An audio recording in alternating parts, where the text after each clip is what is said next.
I'm a divorce lawyer. I was a pastor for over 20 years. And the topic we're exploring today is something many people are reevaluating: marriage. I can spot stupid a mile away. Over 50% of marriages end in divorce. But the statistic nobody pays as much attention to is that 86% of people who divorce are remarried within 5 years. To me, marriage is making a commitment before God to another person, and it's spiritually loaded with blessing. So if there's not a supernatural element to it, Well, God hates marriage. So if the stats are anything, like even though you're saying God calls us to marry, you might as well call us to jump out of airplanes without or parachutes. maybe.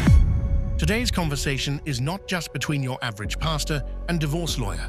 On one hand, we have James Sexton, a seasoned divorce attorney with thousands of cases under his belt. His raw, unfiltered insights on modern relationships have earned him a massive following and made his podcast appearances viral sensations, often amassing millions of views. On the other hand, we have Carl Lentz, once one of the most influential pastors in the world. After a highly public downfall and facing the brink of divorce himself, he rebuilt his marriage from the ground up. Now, alongside his wife Laura, he shares hard-earned insights on relationships through their podcast, which topped the documentary charts on Apple in 2024. Whoever said that, like, we're picking wrong, how can you pick who's going to be great year 20 when you have a mental breakdown? I don't think anybody who's married doesn't occasionally want to sleep with other people. The question is there space for that in your marriage? Ethical non-monogamy. Yeah. I don't think that in all circumstances, being 100% monogamous is necessary for a relationship to function well. I'll tell you a story. I don't know if I've ever said this.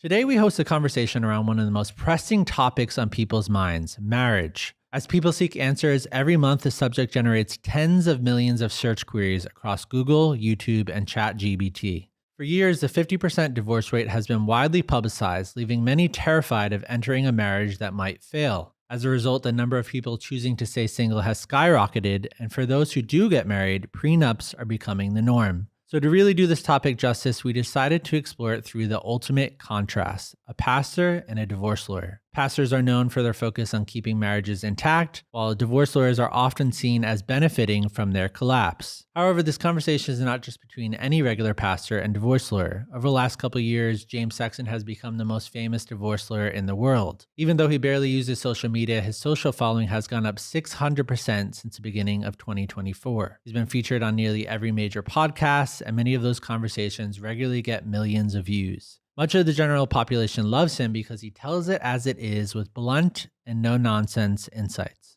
On the other side, we have Carl Lentz, who pastored Hillsong NYC for 10 years. At its height, nearly 10,000 people attended Hillsong's Sunday gatherings on a weekly basis, which made it the largest church in New York City. Due to Hillsong's success, Carl became a fixture in the mainstream media and for a time generated more publicity than any pastor in the world. In 2020, Carl stepped down from Hillsong as it was revealed that he committed infidelity. After years in the dark and his own marriage on the rocks, Carl has been on a beautiful path of redemption. Not only did he keep his marriage, but it is thriving, and he offers a very raw perspective into many of the major challenges we all face. So in this conversation, we're tackling all the burning questions on your mind. We start by diving into the true purpose of marriage, whether there is a divine calling behind it, and if the legal side is really the ultimate symbol of commitment. From there, we move on to prenups, vows, and sex. We'll explore whether it's realistic to be with just one person for life, and dive into the growing conversation around open marriages. Then we get into the topic of cheating and explore why 50% of marriages end in divorce.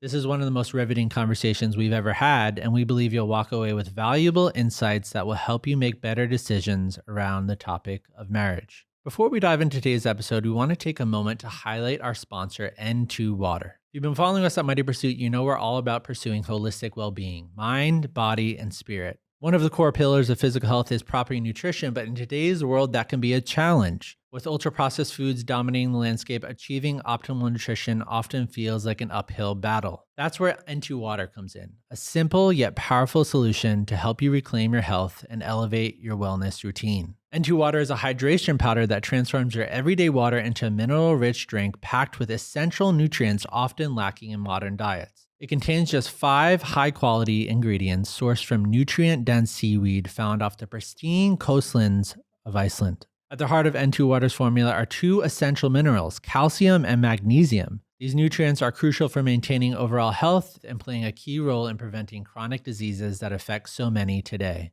Magnesium supports over 300 biochemical reactions in the body, while calcium is essential for blood clotting, muscle and nerve function, and maintaining a healthy heartbeat. Personally, ensuring I'm hitting my nutrient targets is always a priority for me. In fact, I recently had a micronutrient panel done and discovered I was low in calcium, a deficiency that impacts nearly 70% of Americans, according to the CDC. What really sets N2 Water apart, though, is not just its impressive health benefits, but the taste. My go-to flavor is lemonade, but they also offer grapefruit, margarita, and peach lemonade, all of which are equally refreshing.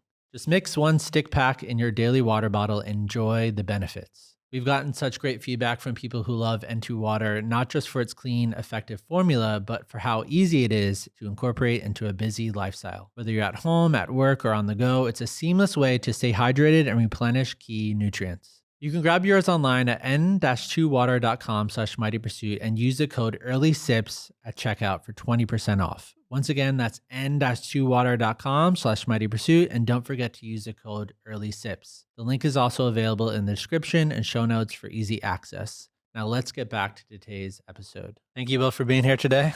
Thanks for having us. Pleasure. Yeah, I think what makes this conversation so fascinating is because when you hear the term someone who's a pastor and then a divorce lawyer, it's almost like anonyms or opposites. Or start of a really good joke. Yeah. You know, like a pastor, a divorce lawyer, and we got to throw a rabbi or somebody in the mix. You know, walk into a bar. Yeah. You know. Yeah. Yeah, because I think maybe someone would typically think of a pastor when it comes to the topic of marriage of like, oh, try to keep a marriage together at all costs. And then a divorce lawyer, it's like, oh, they're profiting off of divorce, which you've talked about. Way to frame that. Yeah. You know, it's like the oncologist profiting off of cancer. So, yeah, but I think what people will be surprised by, obviously, you know, we've had you both on before, is just, I think there will be a lot of synergy and commonalities in some of your viewpoints, which I think will be surprising to some people. And so I kind of wanted to start with like a brief backstory. A lot of people might be familiar with both of you, but if they're not, obviously, Carl, you're not a pastor anymore, but you, for the years that you were at Hillsong, obviously a big public profile. And then you, over the past couple of years, have just completely blown up. I can't think of another divorce lawyer who's gained more publicity in the past couple of years than you. So I'd be being the most famous divorce lawyer. It's like being the most good-looking leper. Yeah, you know, it's like okay. You know, most people are not that interested in chatting with a divorce lawyer, and if they're chatting with one, they're not really happy. Perhaps about it. most aren't as engaging and fun as you. I'll take that. It's a very interesting dichotomy. Yeah. But I mean, I think what that speaks to is, you know, for the years that you were preaching at Hillsong and all of your conversations, clearly people are interested in what both of you have to say. And so I think that's what's going to make this conversation so fascinating. So, James, why don't you start? How long have you been doing this in terms of attorney? You know, how many divorces have you been involved in? And then how did the whole public profile thing start to rise? Yeah. Well, I've been a divorce lawyer for 25 years.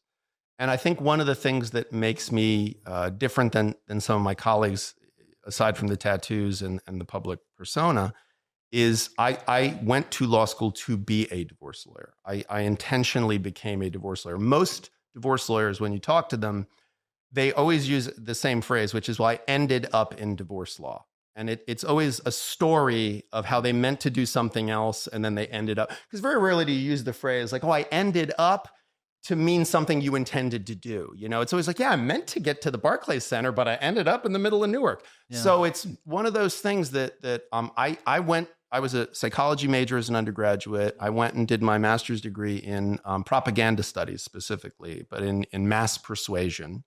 So in the preacher context, you know, it's all about sort of group persuasion and the differences between persuading an individual and persuading, whether it's 10,000 people. And I was working on my PhD, and I just decided, you know what, I needed to make money. I had two very little kids at the time, and I realized how little money professors make. So I said, I think I need to do something else. I had a part-time job teaching GRE and SAT classes with Kaplan. And they said, you know, you'll make an extra $10 an hour if you teach the LSAT, the law school admission test. And I said, well, how do I get to do that? And they said, well, you have to score in the 90th percentile or higher. So I was like, okay. So I just sat down and took every LSAT that had ever been released over and over again for time until I could do it perfectly and get nothing wrong. And then I took the actual LSAT and ended up getting to go to law school for free. So I went to law school for free at Fordham Law School.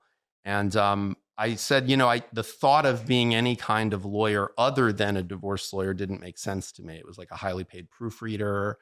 Criminal law didn't seem appealing because the people that commit really interesting crimes usually don't have enough money to pay a lot of money for a lawyer. And the people that do have a lot of money and commit a crime that requires the intervention of a judge usually don't do it more than once. Like if they don't go to jail, they just do it once. So you don't get a lot of repeat business. So what appealed to you about divorce?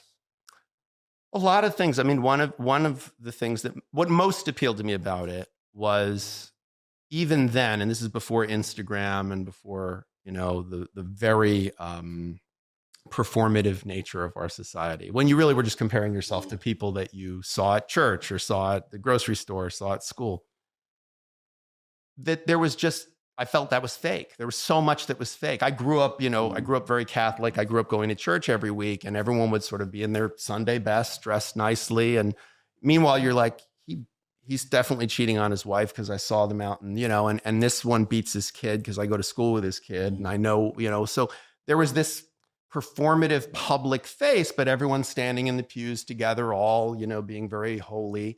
Which to me at the time, of course, as a young man was like, oh yeah, this is hypocrisy. This whole thing's a sham. This is a con.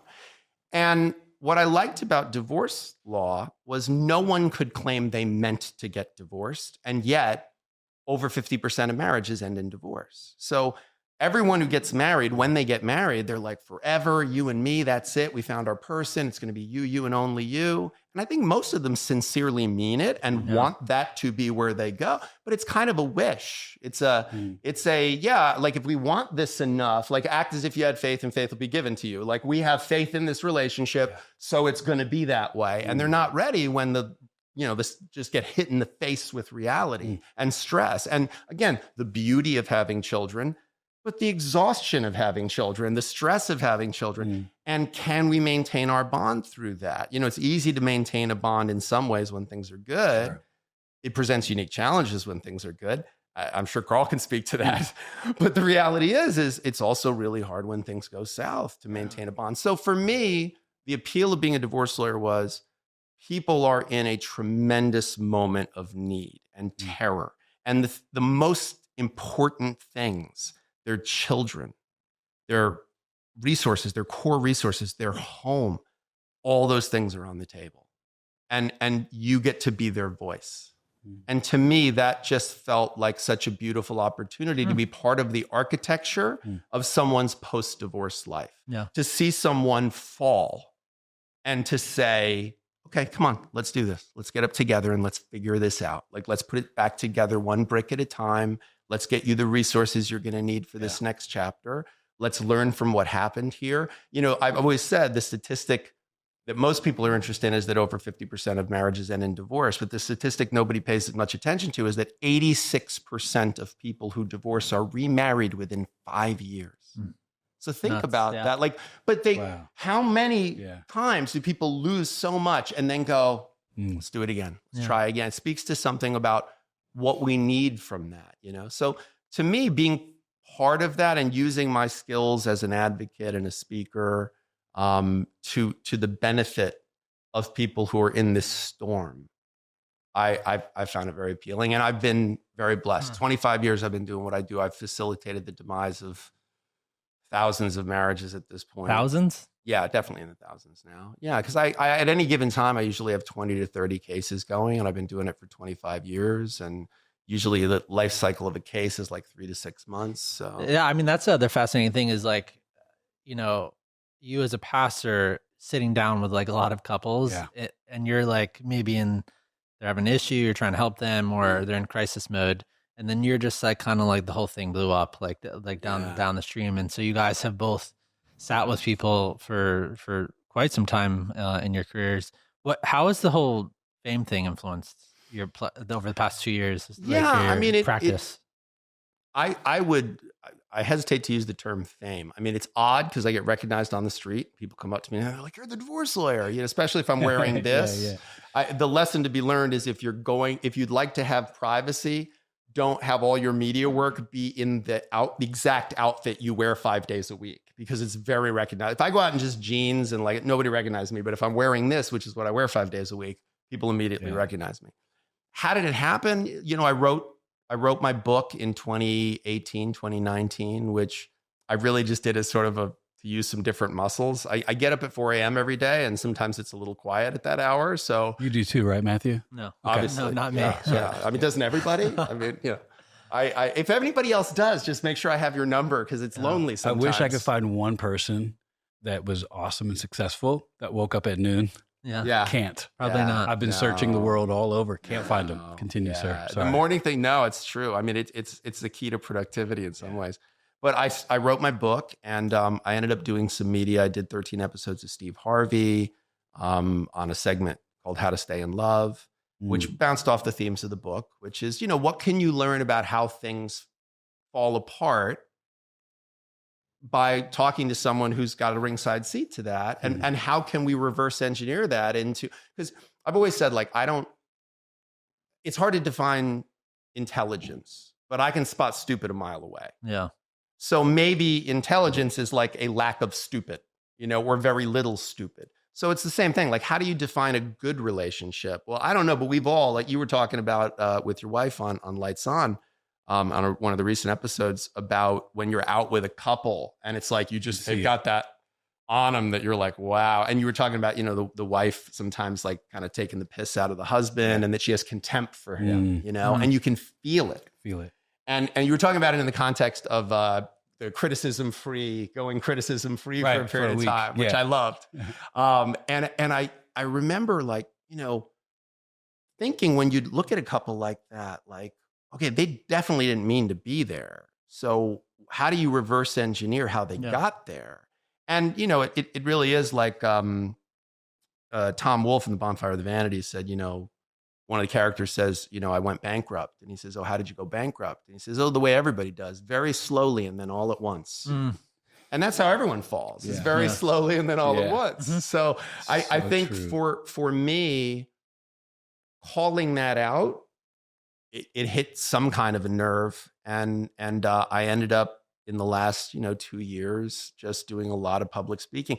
I've cut back a lot on it now because I still really love my job, and I still spend most of my time in a courtroom, and that's where I really want to be, because that's where I love the craft of what it is that I do, and I still feel very blessed to do it. Yeah, I imagine there's a lot of people like, I want to work with that guy now. I get a lot of calls now for a lot of prenups. I get a lot of calls from people, but I was very lucky. I had a very thriving, high profile practice before, but now I definitely am more known. I get made fun of by my colleagues relentlessly in a good-natured way, but they're like, oh, there's the star, there's the celebrity, But I guess within the context of, like, I'm the most famous person in the matrimonial part of the New York County Supreme Court. Like, that's a really specific, thing to be. But no, I mean, I'm enjoying it. I still don't completely understand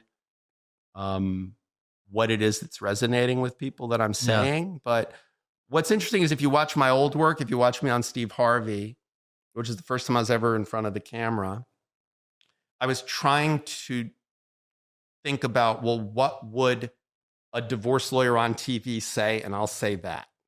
And when I dropped that completely in this sort of second chapter a few years ago with the first Soft White Underbelly that I did that went viral, I really just went like, I'm just going to be me.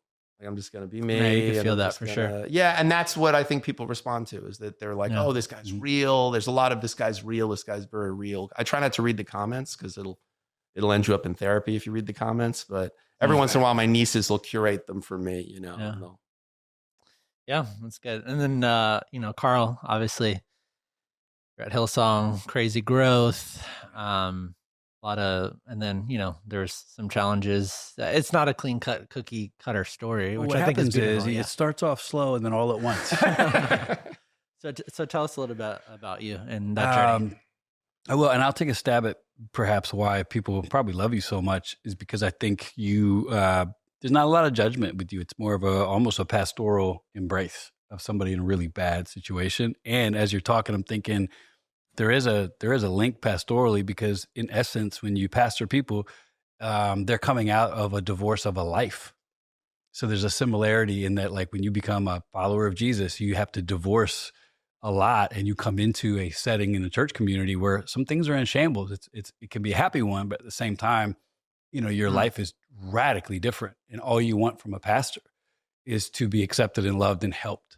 And I think that's kind of in getting to talk to you a little bit. I think that might be some of the amazing draw to who you are, because there's not a lot of judgment, and I think people just can feel that. It must feel really shamey to go sit down with a divorce attorney.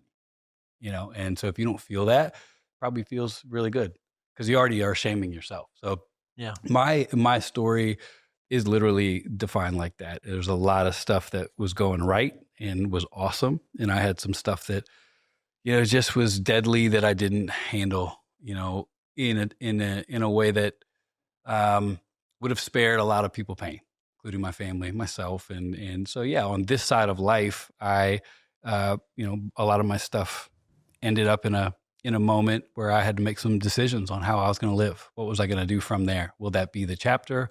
Will that be a page? And, since then, God's been gracious to me, to my family, and we're in a new chapter. But we've learned a lot, and we are learning a lot. So now I spend a lot of my time. I'm not a divorce attorney, but my gosh, do I find myself sitting across from people who have some stuff that they're carrying, and try to use what I've learned and am learning to help. And I still love it. I don't pastor at a church, but I don't think you stop pastoring people. I don't think that's something that we only should give to people that have the title. So I still love it. I still love people, and maybe even more now. Yeah. A little bit freer. Yeah. That's good. So I figured a good place to start this would be to define terms, because I want everybody to understand what exactly it is we're talking about, that we're on the same wavelength. So when we say the word marriage, what does that mean to both of you? What is marriage? We may have differing. I mean, I'm obviously, as I'm sure Carl is, aware of the range of definitions for that. I mean, obviously, there's from my perspective, the primary thing I'm focused on when we talk about marriage is a legal status. So you are married, meaning you have engaged in the legal action of becoming married. So you have had a solemnization ceremony, and in some state or jurisdiction, you have become legally married. So this has nothing to do with your spiritual commitment to each other. This has nothing to do with monogamy. This has nothing to do with any particular format. It no longer, even with marriage equality, has anything to do with your gender or your biological sex. It is a legal status that a person has made the choice to engage in with another individual. And it is something that cannot be undone except through specific legal channels. So that is how I generally am talking about marriage when I talk about marriage, because most of what I do all day is the untying of the legal Gordian knot that's created by marriage. What's unique about that is it is the most legally significant thing a person will do other than dying in their whole life. Mm-hmm. But no one is even given a pamphlet when they get married that says, oh, by the way, here's all the changes that you just opted out of the title system. Your will no longer controls your estate because your spouse has the right to an elective share irrespective of what your will has to say. So there's all these legal things that happen to someone, and we're a society that's all about disclaimers. Like, I was just in Whole Foods and I bought a package of salmon, and there was a sticker on it that said may contain fish. And I thought, well, it's salmon, it better contain fish. But I understand they have to put the sticker on anything that has fish ingredients because people might have allergies. Okay, so like they're giving us warnings that the salmon might contain salmon. But we're not going to tell people, oh, by the way, you just opted out of the title system. You just opted into the spousal support system. The rules of this relationship you just signed up for, you don't know what they are, and they can be changed by the state legislature. So whatever you and your partner decide you'd like to do, if you haven't done a prenuptial agreement, the state gets to decide what's going to happen in terms of alimony, in terms of division of property, in terms of time with your kids. So to me, marriage is a legal status that two people sign on for and commit to each other in the form of essentially a contract between the two people and the state. Yeah, How would you- mine is it's a covenant made before God that supersedes anything else. So I think it's an interesting discussion to come from a place that doesn't include faith, because without that, I don't know what, I think I would stick with that definition. So my marriage prism comes through, I believe it was a God ordained idea, and I believe the Bible speaks to it, and God's plan for it is beautiful. The problem is people. The plan has never been the issue. Like, if people say, is marriage wrong? I'm like, no, people are wrong.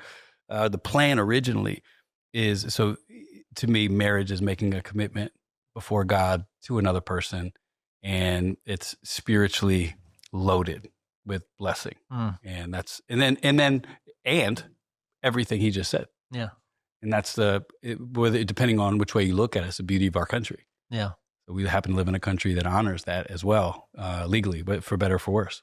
And I would say, in addition to honoring it, we've also commodified it, which I think is something that we all have to be very honest about. Like, it's business. Like the wedding industrial complex is a thing. Yeah. It's a giant business. There's a massive amount of consumerism that comes with this thing. And so, anytime in our society something is just assumed that you're going to do it, that always makes me stop and go, what's going on there? Because, like whoever discovered water, it wasn't a fish. And so if you're in this thing, if you're in this world where if you say, oh, I've been dating this girl for a few years and we're getting married, no one ever goes, really? Why? Like, why would you do? You guys are getting along. Everything's going really well. Marriage statistics are abysmally bad. You're not religious. Why are you getting married? No, it becomes, of course, congratulations. You're making an honest woman of her. Good for you. Where are you getting married? What kind of cake are you going to have? Right. Not what impact this will have on your rights and obligations. Why are you doing it? It would actually be indelicate to say, when someone said, I'm getting married, if you said, oh, really? Why? Like, what? Yeah. What inspired that? The stats would lead us to ask that question way more honestly than what we do. Right. Yeah. But the interesting thing is, it is a gigantic, it's an opportunity for performance. It's an opportunity we're getting engaged. I mean, look at the number of parties The that wedding come with. festivities. Yeah. We've got the engagement, but we've got the proposal. Then we've got the engagement party. Then we've got bridal shower. Then we've got bachelorette party and bachelor party. Like, there's like 6 parties built into this one celebration, and it really is something that, from a late capitalism perspective, it's phenomenal. And from an Instagram perspective, it's highly photographable. I mean, the wedding business is very. Well, big in business. the Christian community as well, there's an undercurrent that might not be said, but if you're not married, it's kind of like, interesting. Yeah. And that permeates the church world. Yeah. So it's like marriage is a huge deal. It's highly valued. It's symbolic of so much. And the people who aren't married, it's like, okay, well, we're going to believe for you. This is going to be your year. It's like, it's a constant topic. Yeah. So if you grow up in a Christian culture, marriage is right up there with Jesus. Yeah. And before you even know it, you've been sucked into this myth that isn't necessarily the way God had planned it, but it's a cultural thing as well. And it's a part of the currency. Well, and I remember growing up in the church, like Jesus is coming out was at a wedding. Yeah. Like everything I remember reading about, the wedding feast in Cana. And I remember learning that like, this was Jesus's first, like, really, Mom? All right, I got to do this, and kind of doing the miracle. And I remember that there was taught to us that there was spiritual significance to that. That the reason why he chose that moment to perform this very public miracle was to make a point of how important this sacrament is, how important marriage is, and what how much God favors like the truth of a wedding celebration, how much joy that gives to God. Which is what a Catholic would, the sacrament. 100%. Sacrament thing. 100%. We used to joke that Catholics, there's 3 sprinkle jobs, that you got 3, baptism, marriage, funeral. Those are your 3 times you get hit with holy water if you're a 3 sprinkle person. Well, I think I was framing up Todd, the pastor, divorce. I think we're already getting kind of, because there's a spiritual aspect of marriage and legal. You went legal immediately. You went spiritual. And so I think the question then is, can you be married spiritually but not legally? Sure. I mean, from my perspective, That's really easy. Like from the legal perspective, 100%. That you can just legally, it's a contract. It's a contract that you've made between two people with the state. That's all that it is. So you don't have to have any spiritual connection of any kind. You can do it for immigration purposes. You can do it to save money on health insurance. You can do it for any number of reasons, and it's a valid legal marriage. Does it then fit the characteristics of a spiritual marriage, of a union, of a connection? Is it pleasing to God? Is it something that, fulfills some covenant that we're asked to fulfill? That's a question beyond my purvey. But I certainly think that you can have a legal marriage without any spiritual component to it of any kind, without any commitment to it of any kind, other than the commitment to filing your taxes a particular way. Yeah, and perhaps the opposite is true. You could have a spiritual connection in marriage without it being legally recognized, and it would matter. So it's fascinating. I mean, to me, the spiritual part of it, if you're getting married as a business move, that definitely happens. Mm-hmm. And it makes sense because of the way our country is. And my worldview of what that is, it's the legal part of it is a cool advantage. It's a blessing. The reason why you get married is because it's primarily spiritual. And so, it's interesting. But you can have I know people who are married because it's a better business move. And I think the legal aspect of it is the least interesting. I mean, it's the most lucrative for me, but it's the least interesting. I mean, does it have any significance? I think it requires paperwork to undo. So if you're the kind of person that's like, I don't want to go through all that. I mean, I think there are people that are married. I'm sure Carl's spent time counseling many of them. There are people that are staying married because they just don't want to get divorced. They don't want to go through that process. They don't want to give up half their stuff. They don't want to give up half their pension. They don't want to have to see their kids. It's not that they're happily married. It's not that they're deriving joy or fulfillment or even feel that their life is better by virtue of their connection to this other human being in this very specific way. Like the definition Carl's using of marriage to me is much more interesting, because it leaves a lot of room for questions about what do we owe each other? What do we mean to each other? What should we give to? Like, you don't have to get married. So you've chosen to do this thing, which is why I asked that question of why have you done it? Like, what is it? I want someone to see my blind spots. The world's so scary. I need someone to be with me and help me through it, and I can hold their hand. Like, there's so many good reasons to get married, but I don't think we even ask the question much of the time. And so to me, the legal aspect of marriage, sure, it adds a layer. Like barriers to exit have some value. But, I had a conversation with Matt Walsh on Daily Wire a couple of months back where he was talking about no-fault divorce and how it was like that became the boogeyman for a little while. It's like, if we got rid of no-fault divorce, we got rid of no-fault divorce. That's like saying, if we got rid of emergency rooms, people wouldn't break their bones so often. Right. It's like, no, the barriers to exit, barriers to entry, I could see a good argument for. Like you have to take a test before you get married, or you have to spend time with people who've been divorced and people who've been happily married. And I think people should have to listen to Carl's podcast, to be candid. I think listening to Lights On, listening to he and his wife who've been through the fire, they've been at look at us. Like we are I got an 8-pack. I'm hanging out with celebrities. We're flying private. I got a gorgeous wife. Like we are crushing it right now. From that to don't return Carl's call. He's kind of in it right now. And maybe we'll chat again sometime. Yeah. And to me, that marriage went through that and didn't just go through it. In listening to your conversations with Laura on Lights On, I'm fascinated because it's the opposite of the people I meet every day. I mean, I actually was listening to the show before I knew I was going to sit down with Carl and meet Carl, because I just went, this is people that had every reason to get divorced, literally every reason. Yeah. Like when he was at the height of success, the tens, and not that your wife's not a 10, but my God, the female attention must have been through the roof. I'm a D-list celebrity and they're all in my DMs. I can't, and I don't look like this guy. I can't even imagine. But he was like, no, I'm in this marriage and I'm staying in this marriage. And again, even though we all fail in relationships from time to time, some big ways, some small ways, he's, they're in this marriage. And they genuinely, in my listening to the two of you, you guys have been through it and are better for it, stronger for it, more committed for it. I mean, I appreciate your kind words. I think it gave us a chance to really be real about why we're married. What is this? Like now we don't have any pressure. I'm not a pastor anymore. I've destroyed that platform. So that part of my life's over, and now we can get divorced. So let's really talk about why. I mean, my wife had every single reason before God, before anybody to walk away. And it was a really beautiful clarity moment for us to go, this really matters to us deeply. Let's figure out why. Let's figure out how to make it work. And I wouldn't suggest anybody goes through infidelity to make your marriage stronger. Yeah. I am not saying that. I know what world we live in. If someone cuts this up, shame on you. It's not what I'm saying. But I am saying going through a fire like that will really clear up exactly what you're doing, because there were conversations we had like, I don't know, maybe we should definitely get a divorce.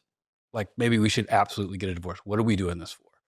And I know people too, like you do for sure, where they're only married because it's more work to get unmarried than it is to stay miserable in your marriage. So it's like, I got to pick my worst.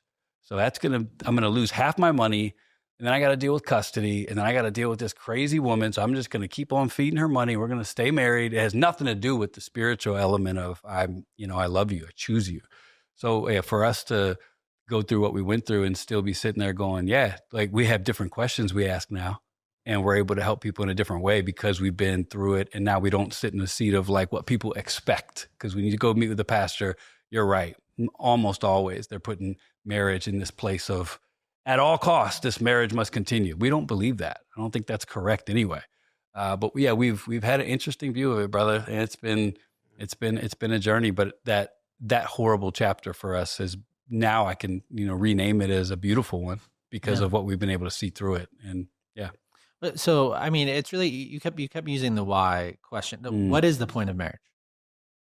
What's the point of it? From a legal perspective or a spiritual perspective? Well, I think they're two different both. things. I think both. I think there's a question of like, what's the point of doing it spiritually? Like, why not just live with your girlfriend forever and, just hang out? Or legally, why would you merge everything together? If you take religious faith out of it, so if you take out any sense that there's something divinely inspired or divinely pleasing in what's happening here, that we're not called to marriage by some omnipotent creator deity, and this is purely just a function of something we built societally. Like if you look at it like Sigmund Freud, civilization and its discontents, like, all right, we're just going to all be killing each other and sleeping with each other if we don't make some rules, guys. So we got to make some rules, And like, that's kind of, the lens I'm looking at it from. I think there's a lot of reasons to get married, even if, by the way, the marriage is going to end in divorce. Like, I'm a divorced man. I've been divorced for over 20 years. I don't consider my marriage a failure. It produced two wonderful children who are now adults and are well-adjusted, happy, successful adults, one of whom's getting married in a few months. My ex-wife is a lovely human being who I still consider a dear friend. And there's a lot of people I love that I wouldn't want to be married to. She's one of them. She'd probably say the same thing about me. I love Jim. He's a great guy. He's a great ex-husband. He's a great father, but I wouldn't want to be married to him. And you also have a partner too, right? I do. Yep, I do. For a while? For a long time. Yeah. Okay. A significant number of years, bro, over 10 years. But I'm very disinterested because of the lens I come to it from. Like, marriage to me does not add anything from a legal status. In terms of commitment, monogamy, those are different things. I think commitment is important. Monogamy, I think, is a good model. I don't think I could handle a non-monogamous relationship, although I do know some people that practice ethical non-monogamy, as they call it, and have, had mixed degrees of success with it. I meet a lot of the off the rails horror stories of non-monogamy relationships, which are very often like a Hail Mary pass. Like, all right, before we end up in the divorce lawyer's office, maybe if we give each other permission to sleep with other people, that'll fix it. Also, what a great label. Ethical non-monogamy. Yeah. It's almost as cool as decoupling. Yeah. It's like conscious uncoupling. You mean you're just running away, you hate each other, you want to fight. Yeah. Okay, got it. Yeah. And listen, I cool. get the desire to put a nice coat of paint on something. Yeah. But my feeling is like, call it what it is. We want to sleep with other people, and I don't think anybody who's married doesn't occasionally want to sleep with other people. The question is is there space for that in your marriage? And I just don't really believe that for me, it would be a relationship permutation that would make sense. But, Russell Brand, who I know you've done some work with, is somebody who, once said, he was talking about the time where he was a heroin addict. And he said, not once when I was in the throes of heroin addiction did I go, wait a minute, this is illegal. I shouldn't do this. It's illegal. He's like, the legality never entered into it. If you think anyone has ever been tempted sexually and went, wait a minute, I made a contract with the state of New York that I wasn't going to do this. I'm not going to do it. That's not going to enter into somebody's mind. I mean, I have spent so much time in rooms with people who are cheating on their spouse or have been caught cheating on their spouse or have repeatedly cheated on, or their spouse has cheated on them. And 9 times out of 10, they'll say, this had nothing to do with my spouse. I never stopped loving my spouse. They were the last thing I was thinking of, which, by the way, that's the problem. Yeah. They should have been what you were thinking of. Like, it should have been the thought of them as the thing that made you go, yeah, that'd be real fun, but I'm not going to do that because I've made a commitment. So I think marriage, from my point of view, it's a very individual thing. Why are you married? That's a very individual thing. And the interesting thing is, I think many couples who marry have never had the conversation. Why are we getting married? What is it you want from this relationship? What do you feel I owe you in this relationship? Like, one of the things I really like so much about Lights On and your conversations with Laura is this. You're both very honest about, like, yeah, this is like the part that's on me. And this is the part that, like, yeah, I'm going to give you a little flack for this, like you do this and it's a little challenging for me to navigate. And how many married couples have that conversation? How many married couples have that conversation publicly? Like, I'm sure when Carl was a pastor, people would, behind closed doors, be like, yeah, and I'm cheating and I'm this and I'm that. By the way, they might have felt less comfortable. Like, I have to tell you, as someone who is not consulting with a pastor, I would much rather talk to one who has been through the whole run than someone who just is sitting there with their perfect kids and their beautiful wife. And you look at them and just go, what is this guy? I suck. Like I've said it before, like, I don't know that I believe in the devil. But if there was a devil, his principal function would be to convince us all that we are so bestial that God couldn't possibly love us. Because I know the moments where I have felt the furthest from the good in me is when I was like, you know what? I'm a piece of garbage anyway. Why not just go all the way with it? Keep it moving. And instead of really recognizing that, no, I have good in me. I have beauty in me. I have love in me. So marriage is, to some degree, for me, about, like, no, I see this beauty in you. Yeah, there's all this mess, but under it, I know who you are. Like, I love you and I know who you are. And to me, if you can find that, yeah, of course, like, hold on to it. It's amazing. It's beautiful.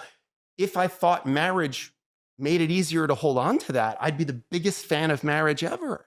But I just don't see the correlation between that kind of love and marriage. I just don't see it. What do you think? I think it's very, very well said. I think, to me, marriage, I don't know how to separate it from my faith, because I don't think if I was not a Christian, I would be married, because everything that in my marriage belief stems from what I believe God said in our Christian worldview. I see it from top to bottom going, okay, if marriage is something that God has designed to do a couple things that are super important. But for me, my takeaway is it is a commitment to not live for myself. And that's one of my favorite things about being married, is it's like an automatic check for me. I'm making a commitment to not serve myself primarily for the rest of my life. And just that alone requires me to live a certain way that should put me in a position to be able to make this relationship pretty special. Problem is that we're human. The problem is without God's help, this is a disaster. And the stats point to that. So I see people who they don't share my faith, and they've had, great marriages for long periods of time. I'm like, tell me what you got going on, because the only reason I can even function is in my life, I think it's because of Jesus. And that's the only reason why Laura and I are in this, is because we really believe that God has set this relationship apart to be special, to build the family unit, to get to know each other in a special way, that in that moment, I think in a marriage, when it's working correctly, you can grow in a way that's special. Yeah. But to me, the legal side of it is a whole different conversation of, like, it just is, it's a different topic, because to me, marriage is this thing that God created so we can know him better. And that's what we found in marriage, is it's really pointed us to a different outlook on who God is to us. And it's hard. It's very difficult, but I don't know. Me and Laura joke all the time. Like, if it wasn't for God, we would work out a different arrangement, because this doesn't make any sense. It's actually, to me, so funny when you say that, because I hear you say that and it makes me sad, because I look at, as a person who's not a person of faith, I look at you and Laura and the way you talk to each other and talk about each other and the things you've been through and the way you conduct yourselves as parents and as people. And I go, whether there's a God or isn't a God, like, this is beautiful.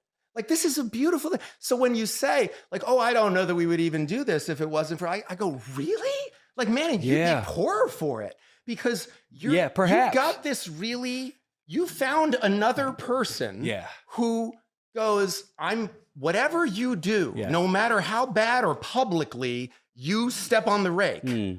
And like, we're going to do this. Like, I'm your person, you're my person, we're together and we're going to do this thing. And like, to me, I mean, look, it's wonderful to think that God gave you that, or that God inspires that in you, but like, take away, you find out tomorrow there's no God. I don't think you'd be like, all right, man, I'm out. Like, I don't really have anything left to do with this woman. The covenant's been broken. It doesn't, turns out there's no God. Like, forget it. Well, I think the love is real, but I honestly, maybe I hear you use the word sad, and I think I would like to submit, maybe it's just different, because to me, it's a highlight of what God can do with guys that are really broken. Because that to me is the truth of our marriage. Like, if Laura was here, she'd be laughing, because she'd be like, Jim, I'm telling you, if we find out there's no God tomorrow and we've been believing a hoax as Christians for generations, I'm going to try something different, because the way that we're able to love each other and forgive each other, for her especially, like, I mean, we always say, like, most marriage breakdowns, I'm interested in your take on this, there's shared blame. Sure. Not in our situation. My wife's not perfect. She's just awesome. And our marriage breakdowns I carry those. And because of what, I believe God's grace can do for us, people like me can stay married. And so I don't see it as sad. I know what you mean. Well, I mean it from the place of that you have something so we do, lovely. But I believe God has created that in us, Jim, because I don't have it in me. I've seen, and even as a Christian man, I created a lot of damage. So I just, maybe I'm the lowest rung when it comes to broken humanity. Maybe there are people who are just better people. Perhaps I'm willing to even say that. But I know for me, as I sit here today at 46 years old, married for over 2 decades, have had infidelity, have made bad choices. We're still married today because it's not just us in it. And I don't know the people, I'm not saying that everyone has to do that, but the reason why we're still together is because there's something, stronger than our capacity to lean on. It binds the two. Yeah. And I get and understand that it certainly is, it is meant as a complement to the bond that you and Laura very clearly share and the manner in which you've supported each other. I mean, I've disagreed from time to time with some of the messages that I hear come out of your mouth and Laura's mouth. And Laura's not obviously here to defend her position, but, there was a discussion that you guys had about cheating. Is cheating a function of, or is it inspired in any way by a lack of sex in the relationship? And she was talking about how, like, that wasn't, that's not the reason people cheat, is that, like, a man's not getting enough sex in his relationship, so that's why he steps out of the marriage. And again, whether you're talking about it as a general principle or in the context of your own individual marriage, it wasn't necessarily clear from the conversation, but it was an intriguing conversation. I think it was on one of the episodes of Lights On. Yeah.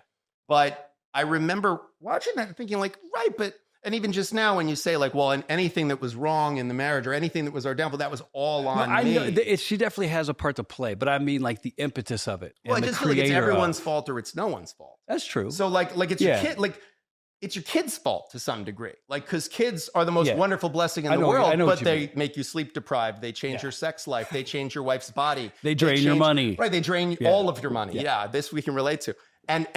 But again, is admitting that saying, so don't have kids? No, what you're saying is, look, this is an ecosystem. Yeah. You take the lizards out of an ecosystem, you don't have the same forest just without the lizards. Now this doesn't have this to eat, and the lizards don't eat this plant, and now you got a whole other ecosystem. So like a marriage is an ecosystem, a family is an ecosystem. If you take God out of your equation, I understand what you're saying. It's foundational. Yeah. This is foundational for you.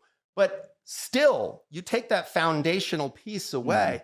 I don't think your first move would be like, we don't have to do this anymore. And you step out of it, because I see a tremendous amount of value added to your life by your relationship with Laura. Just as I've often said about religion, if someone says to me, I'm going to be a good, loving, open person who's going to be kind to my fellow man, forgiving on an almost endless level, because I believe that Jesus existed and wanted that for me, great. Like that, whether that's true or not, if it inspires something so beautiful in you, I'm all for it. If you say to me, Star Wars and the stories of the Jedis is what inspires me, great. But if you start telling me Wookiees are real, now we have an issue. Like, I mean, as a Christians, we're not far off. We believe some believe in wild you believe in some Wookiees. Anytime a Christian tries to act like they don't believe wild things, they don't know what No, they're I saying. remember the moment when I was in like middle school, in Catholic school, like sitting in church, and they were, there was some story about like, Jonah and the whale or something. And I remember like looking around and going like, we buying this? wait, you guys think this actually happened? Like this isn't just like a story? I will This is a raise thing? you one, sir. I will raise you even a higher bar. I think all of this everything I believe is completely illogical. If this isn't real, then I'm pretty delusional as a human, because I don't know how any of it's possible. Like everything that we're asked to do as Christians, it's all stuff that I'm not sure. I mean, I can try. I just can't do it without God's help. Like I can't. I mean, that's marriage for you then as well. Like marriage is an example of Oh that. my gosh. What you're saying is, It's I don't know if illogical. I could do this. Is an impossible thing. But think about, so God's created this beautiful plan. And if you do it the way that he's mapped it out, it can be special. And at the same time, it's all illogical. Like to have sex with one person the rest of your life, that's ridiculous. To forgive people when they've cheated on you, ridiculous. To give someone grace and the benefit of the doubt over and over again, and invest and give love and give grace and give equity, even when that person doesn't deserve any of it, stupid, illogical, it's not even smart sometimes, right? So my whole premise of marriage, I start on an illogical foot going, I hope God's real, because this is a dumb decision. Because everything I'm doing, the bond is built on the grace of God, which is favor and mercy and love and stuff that I didn't deserve and don't deserve, but he's going to give it to me anyway. I sure hope so, because you're telling me a guy who went through sexual abuse, lived a promiscuous life before I became a committed Christian, and after that still struggled with a lot of that tension from past trauma that I didn't deal with, you name it, and just life in general. Man, I'm in trouble if it's on my own. So I think it's illogical though. So when people are like, marriage is a good idea, I'm like, it's definitely a God idea. A good idea? I don't know about that. Like to say that I'm going to be with you forever. The only person I'm ever going to kiss again. The only woman I'm ever going to be with intimately again. That rages against every human system, human inkling, propensity that we have. So if there's not a supernatural element to it, I think we're in trouble. What I think you're getting at really is the human condition. And so so he's getting at this idea of help, that we all need help from God, a higher power. And one line actually that stuck out in my book that I wrote a note here is page 30. He wrote, a good divorce lawyer or a cop, shrink, or accountant quickly learns to see people as they are. And so I think what's interesting about what he's saying is like, it seems like he's to some level recognized his nature and the nature of like, yes, we all have good, but we all have bad. And you were just talking about earlier, you said that like, oh, well, there are times when I see like evil or just bad in myself. And so I think really if I'm getting what you're saying, it's the fact that you're saying that because that exists within you, you need help to deal with that. And that's where like the divine assistance is. Yeah. I mean, so what were you thinking when you wrote that? You learn to see people as they are. Well, I think again, I think the most radical and bravest of the things that I've seen Carl and Laura talk about is openly about remaining married after infidelity. Talk about things we do not talk about. It's hard. Like Laura Yeah. would have been championed if she divorced him. Mm. She would have been the hero of the story. I could see the People magazine cover. She would, Freedom from Hillsong. And she would like look very pretty. It would have been great. It would have been great because he's the villain.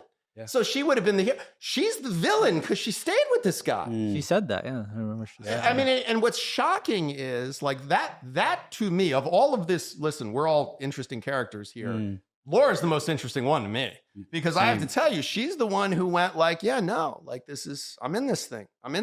And man, I'm sure she got pilloried for it because I have to tell you, I represent tons of people from all walks of life. I represent billionaires. I represent celebrities. I represent regular people. And I'm telling you, nobody comes out about, it is easier to come out about your own infidelity than the fact that your spouse cheated and you stayed with them.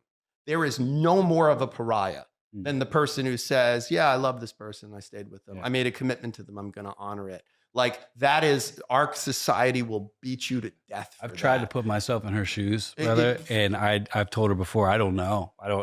If I was humiliated publicly by my wife, I don't think I have the courage or the strength that she showed. Yeah, it's huge. That's huge. Yeah. It's huge. And the weight, I'm sure, for you of her pain as someone you love and have children with and a commitment with, that weight must be crushing or have been crushing at times. I've changed the way I relate to it. And now it's like it's a beautiful responsibility. It felt crushing, but I think now, and you know what's even funnier is I don't blame anybody for them going, like there are people who walked away from Laura because they were like, you're an idiot. This guy is never going to change. If you just found out about this now, and I don't blame them because on paper they're right. Like they're people like who go through this stuff, they don't change. But some of that I got to push back and say some of that is that I think people don't talk about it. Maybe for that I reason. think you're right too. I think I am telling you, because people come into my office.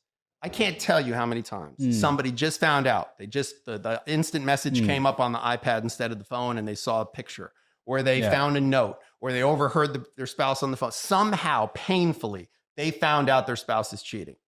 It's not usually like so public, but it's something that, okay, they just found this out. Yeah. And they're in my office the next day and they're like, that's it. I'm out. We're done. I want you to go at them. I heard you're a pit bull. I heard you're going to rip their throat. I want you to rip their throat. Take it all. And I very calmly go, if that's the path we're going to take, that's the path we're going to take. I'm very good at that. If that's what we're going to do, I'm a weapon. You'll point me at them and I'll go. But this just happened.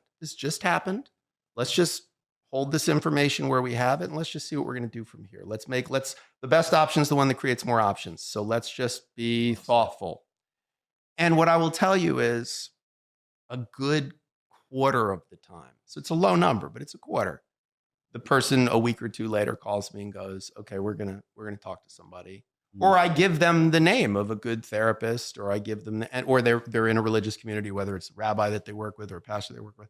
And they work it through, but they have to do it in darkness. They have to do it alone. Like they have to do it like very secretively because they have to hold this pain so privately. Like they're like, I can't tell my mom that he cheated.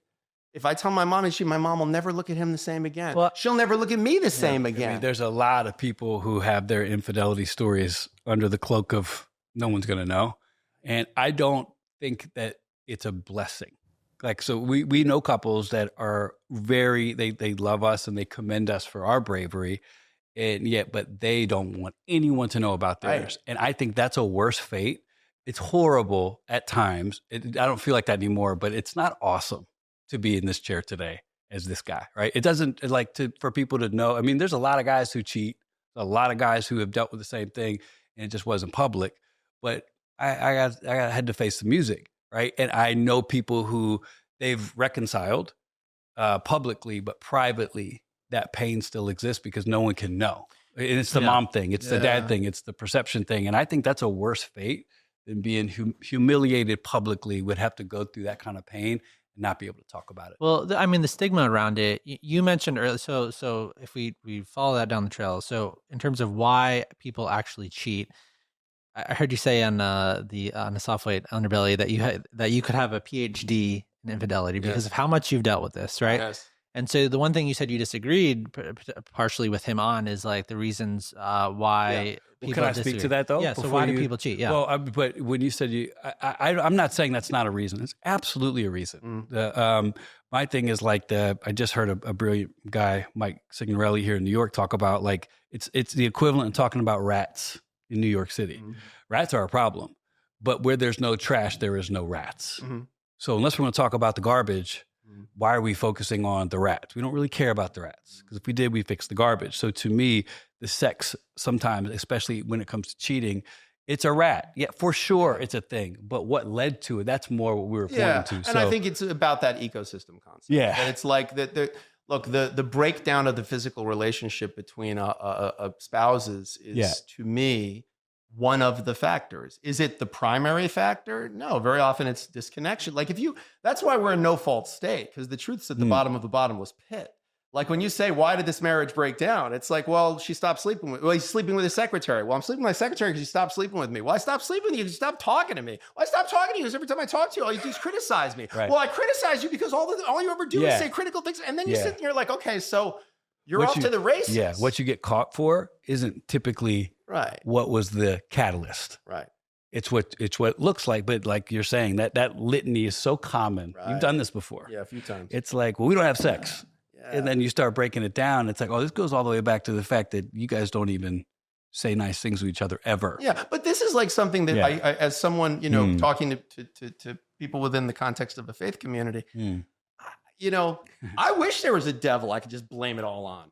What did the devil did that? Sorry, it wasn't me. It was the devil. Darn guy. You know what I mean? I can't believe it. I was good. I was like doing my thing and everything else. And then the devil just tapped me on the shoulder and I was like, what do you need me to do? All right, I'm going to go do some blow. Like that. I wish I had that excuse. Like, I wish I could believe that that's a thing. But same thing with marriage. Like, I wish, the marriage was perfect and totally fine. And then he started sleeping with the secretary and that was it. She was the devil. She just came in and her cleavage was the thing that made him forget everything about the value of our family. And that was it. That's ridiculous. Yeah. It's ridiculous. Like that's not real. I don't believe that either as a Christian man. I'm with you. Yeah. I think that's lunacy. And but I think again, like, when Carl was speaking a minute ago, like one of the things that occurred to me in the context of, he was saying like, it's not easy being in the seat of being the person who, was like responsible for an infidelity and then having to sort of deal with, the public difficulty that creates for him and creates for his spouse, his spouse being an innocent person in this situation. Whereas he's saying, he's sort of guilty of having done anything that he's done. But I would also push back insofar as one of the reasons why I find you and Laura very fascinating from where I'm sitting as someone who watches people that are in my office. They're divorcing. Like they all have that in common, like I have a pessimistic view of it. Just like an oncologist is like, damn it, everybody has cancer. Like everybody I met today has cancer. And it's like, right, you're an oncologist. If you were a cab driver, you wouldn't meet as many people with cancer. So like I'm a divorce lawyer. Everybody I meet who there was cheating and things like that, 99% of the time they're done. They're out. It's over. They're in my office. It's too late. I look at your situation and I listen to the conversation with you and Laura, and I just think like, God, he must feel so loved. Like, because she had every possible reason and would have had a public applause and yet she was like, no, I see something. I'm committed to this person. Like, and I find myself thinking like, God, is anybody, because it's really easy to love you when you're like the most successful guy and charismatic and, you celebrities and you got an 8-pack and the whole damn thing. But like, man, like this guy's on the ground right now. And he's on the ground because he fell. Like he's the one who stepped on the rake. And yet, like, nope, I love him. And I'm going to say I love him and I'm going to say I'm committed to him. And to me, like, God, to feel that loved must be like a superpower in some ways. Yeah, it is. And it's hard to manage it with I feel that more now. Initially, it was so shamey that I almost blocked that beautiful blessing of feeling that, because that's what it is. But when you are on your climb back to try to be a person worthy of that kind of grace again, it's like the last thing I was thinking about is she really loves me. It's more of like, oh my gosh, it's like but yes, to what you're saying, it's exactly. There are days I wake up and I go, she really does love me. For real. There's no other reason we've for been her. through it. There's no other reason for her to be here. So yeah, I think Which it's as a well person said. of faith must be, because I of course can't separate that from the idea of God's love. Because the idea that like, well, God loves you no matter what. Like this is sort of a manifestation of that. Yeah. Like her love for you is a reflection of the love that you have faith in, which is that God loves me no matter what I do. There's nothing I can do that's so sinful that God will not love me anymore. And to me, like there is something so beautiful about that to me. And it doesn't require it doesn't require me to believe in God, to believe in that. Like I look at that, I look at her love for you and I go, that's beautiful. That's inspiring. That makes me want to be someone who loves that way and someone who's worthy of that love. And in my engagement towards her mirrors it. Like, because she loves me so much. Like I have every belief in the world. You would never have the issues you had again, because you have now battle tested that. And this woman has loved you as a verb, like love is a verb, not just the emotion through that. So to me, I look at that and I go, oh no, he's the safest bet in the world right now because he's felt that love in a real way. Yeah. Yeah. No, it's funny. It really rocked her faith as well because God was so present at the center of our marriage as Christians that it wasn't just I let her down. It was God. I was also trusting you more than him. And you allowed this to go down. And all I've done is be faithful and be diligent and do all the right things. And you were supposed to hold this together. And in fact, you did the opposite, right? That's her human experience in that moment. Well, God hates marriage. If the stats are anything, like God's not, the problem of evil I still haven't reconciled in the way that you have.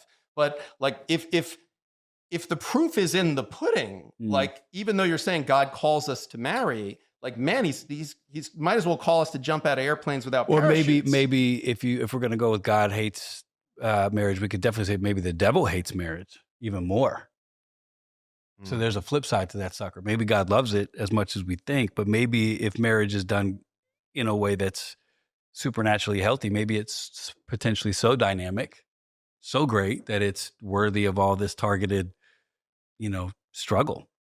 There's a case to be made for that as well. Why do Christian or faith-based marriages fail at the same rate? Well, unfortunately, humans are faith-based as well. You can't take out your humanity. So to me, it's even more explosively evident with Christians that do get divorces because you just find out real quick that people are people. Like you don't get to, we have different values, or so we should. We have different things we're supposed to lean on.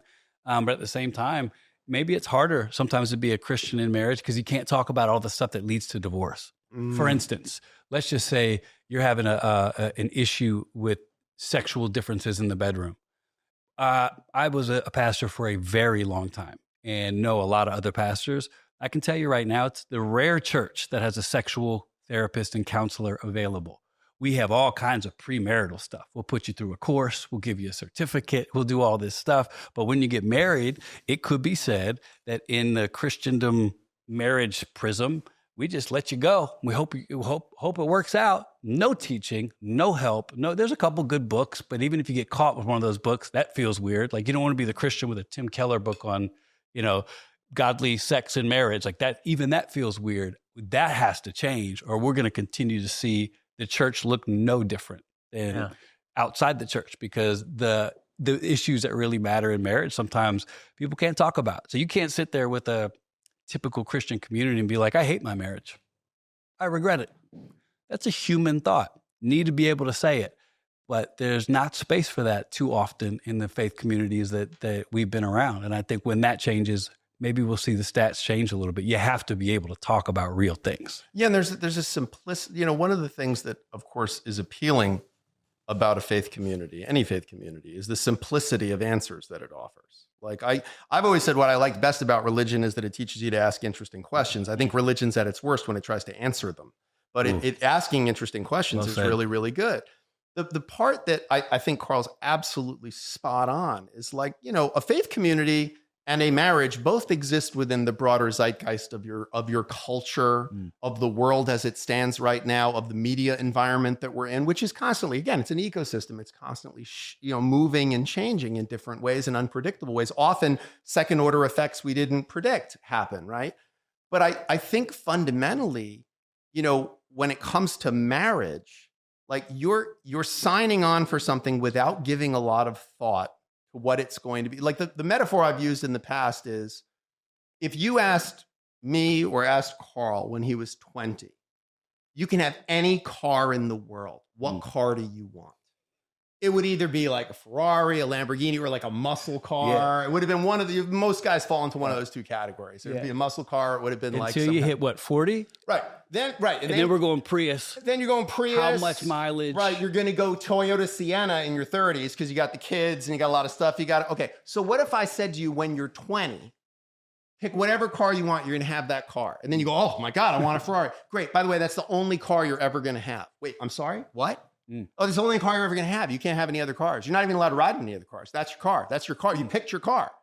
Wait, no. I picked the car I wanted because I'm 20. Like it looked nice and it had a loud engine. I wasn't thinking about where will the car seats fit or how does it sit, and I might have some sciatic pain because of my herniated disc. Like I wasn't thinking about when I'm 80 getting out of a Lamborghini. So what's marriage? Marriage is you're 19, you're 20 years old. You're like, oh my God, she's so pretty. Oh my God, he's so handsome and he's tall and I can wear heels with him. Okay, you know what we should do? We should get married. Yeah, let's do it. And everybody's going, yay, you're getting married. There's going to be cake and we're going to have a party and everybody signs on. Meanwhile, you just picked the car you're going to drive for the rest of your life. Have you talked about, do you want to have kids? What's your faith? You know, if by the way, I lost my faith or suddenly found faith, would that change the dynamic of our relationship? What if I became a vegan? Would you be cool with that? What if I'm a vegan now and I decide I don't want to be anymore? I want to eat pork chops. Are we going to break up? Like nobody, you picked your car and you signed on for the car.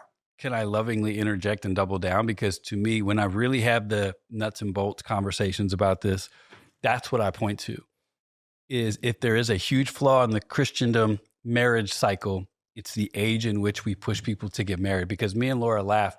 When we got married, do you think that she was looking across at a guy who, like, I'm finding out who I am today. I won't be the same guy tomorrow.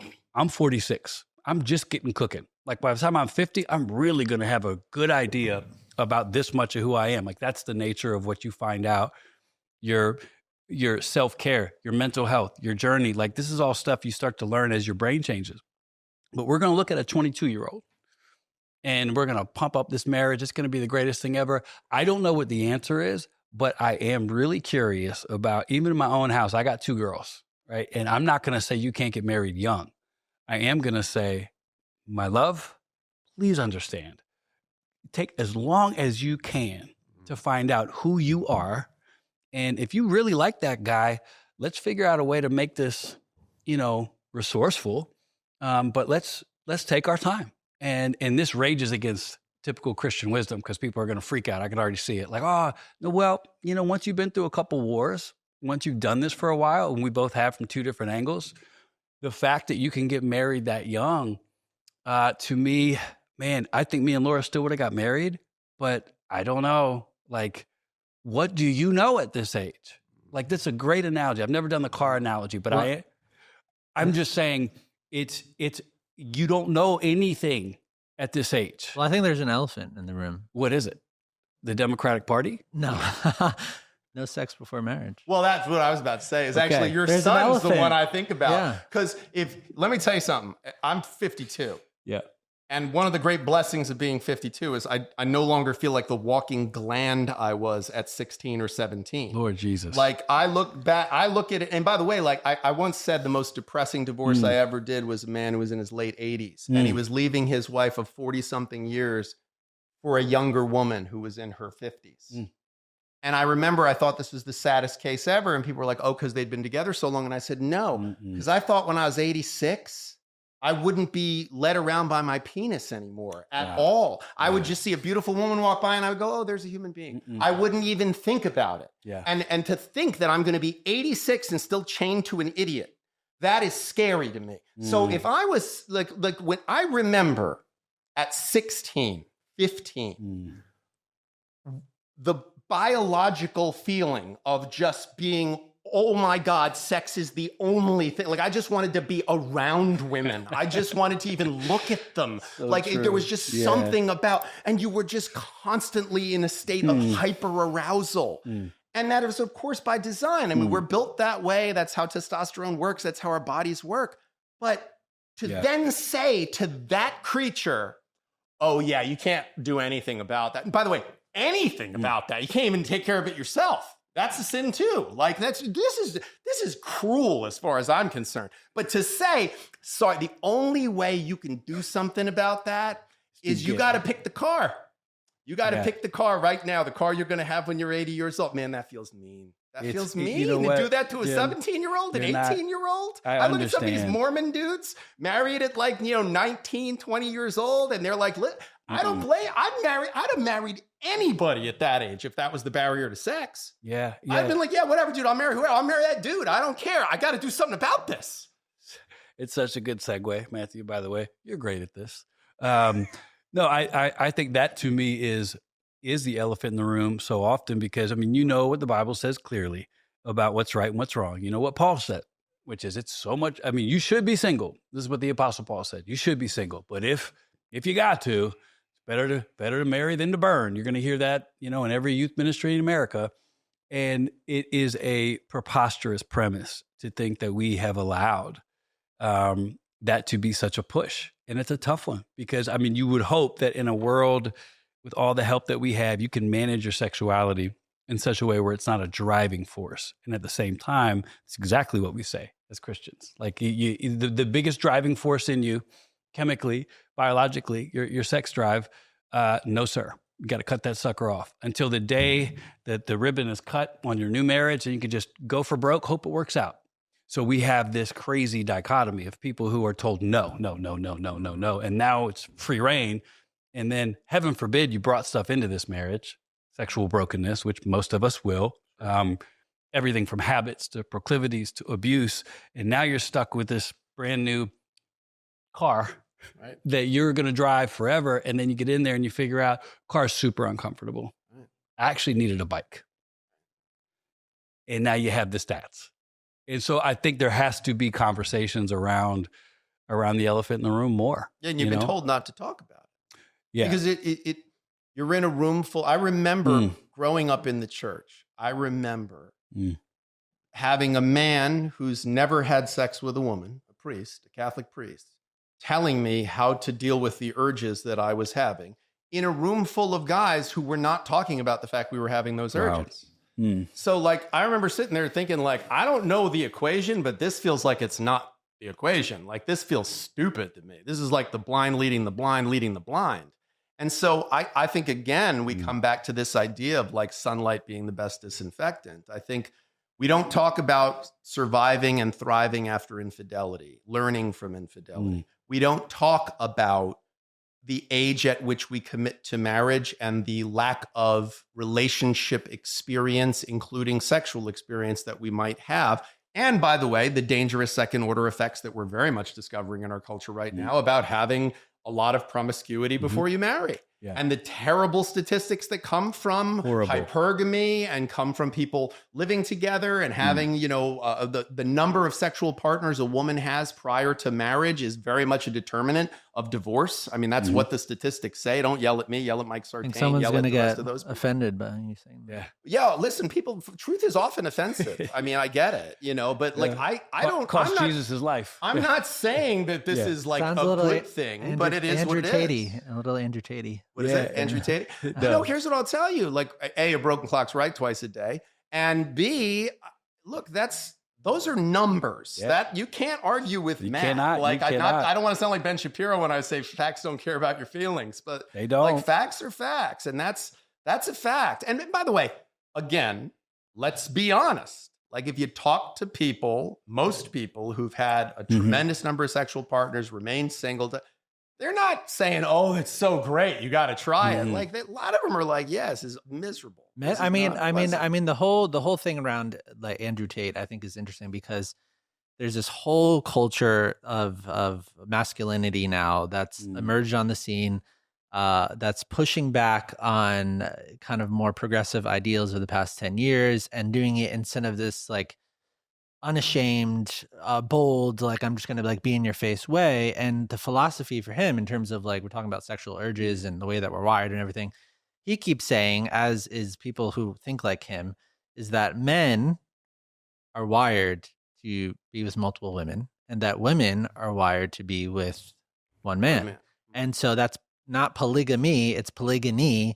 And then he starts pointing back to, you know, the Bible of like, oh, the Old Testament of like, oh, the kings had like 5,000 wives. And he doesn't use that, does he? No, he does. No, he doesn't. For sure. Andrew Tate, you do not use that. So the three levels, levels in which he talks about, he's saying that the way we think about marriage right now, I guess, would be marriage 3.0. Marriage 2.0 would be the traditional ideals of like 100 years ago. And that like it was just one man. I just can't believe we found out that Matthew watches Andrew Tate. That's my takeaway right now. I'm riveted. One man, one woman. And then he's saying marriage 1.0 is this whole idea that we need to just get back to of like, there's one man that provides for this little clan. It doesn't matter if he has sex with a woman, gets her pregnant, and then basically he's responsible for her and the kid. And that you need to be like a high value man. I mean, hey, if we're allowed to create our own mantras in our own system for sex, that's what he's done. Hey, go for your life. I'm going to stick with you know, kind of what I don't feel like when it comes to the sexual wiring of people. Again, here's the way with my son, I've often said sex is so explosively powerful that God put it in extraordinary confines to make sure that it doesn't do damage where it should do and be a blessing. And that's how it's like, no, you're not going to not have sex with multiple women because it's not going to feel good. It's going to feel awesome. It doesn't mean that it's right and that it's going to be the most resourceful thing for your life. So anything that is explosive, it's always mired in controversy and misinformation. Sex, money, primarily. These are the things that get people tripped up. Why would that be?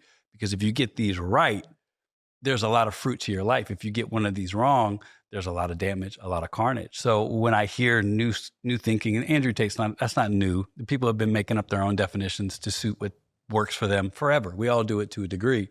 I just know from experience and from what I see God lay out, the way we've talked about it, I think can change drastically. But in the space that I do know this for sure, like when sex is healthy and it's right in a marriage, it is special. It is different. It is beautiful. It is a totally different thing because I feel like that's what it could have, it can easily be said. That's why God created it. So it's an interesting time we live in because we're talking around stuff rather than point right at it. But I still go back to, I'm not a traditionalist, but I do know it's like, okay, if I'm a Christian and I believe that God set up marriage like this and sex like this and it's supposed to work together, that makes a lot of sense. We have made that horribly hard and difficult. And then we start talking about the plan is wrong. I don't think God was wrong.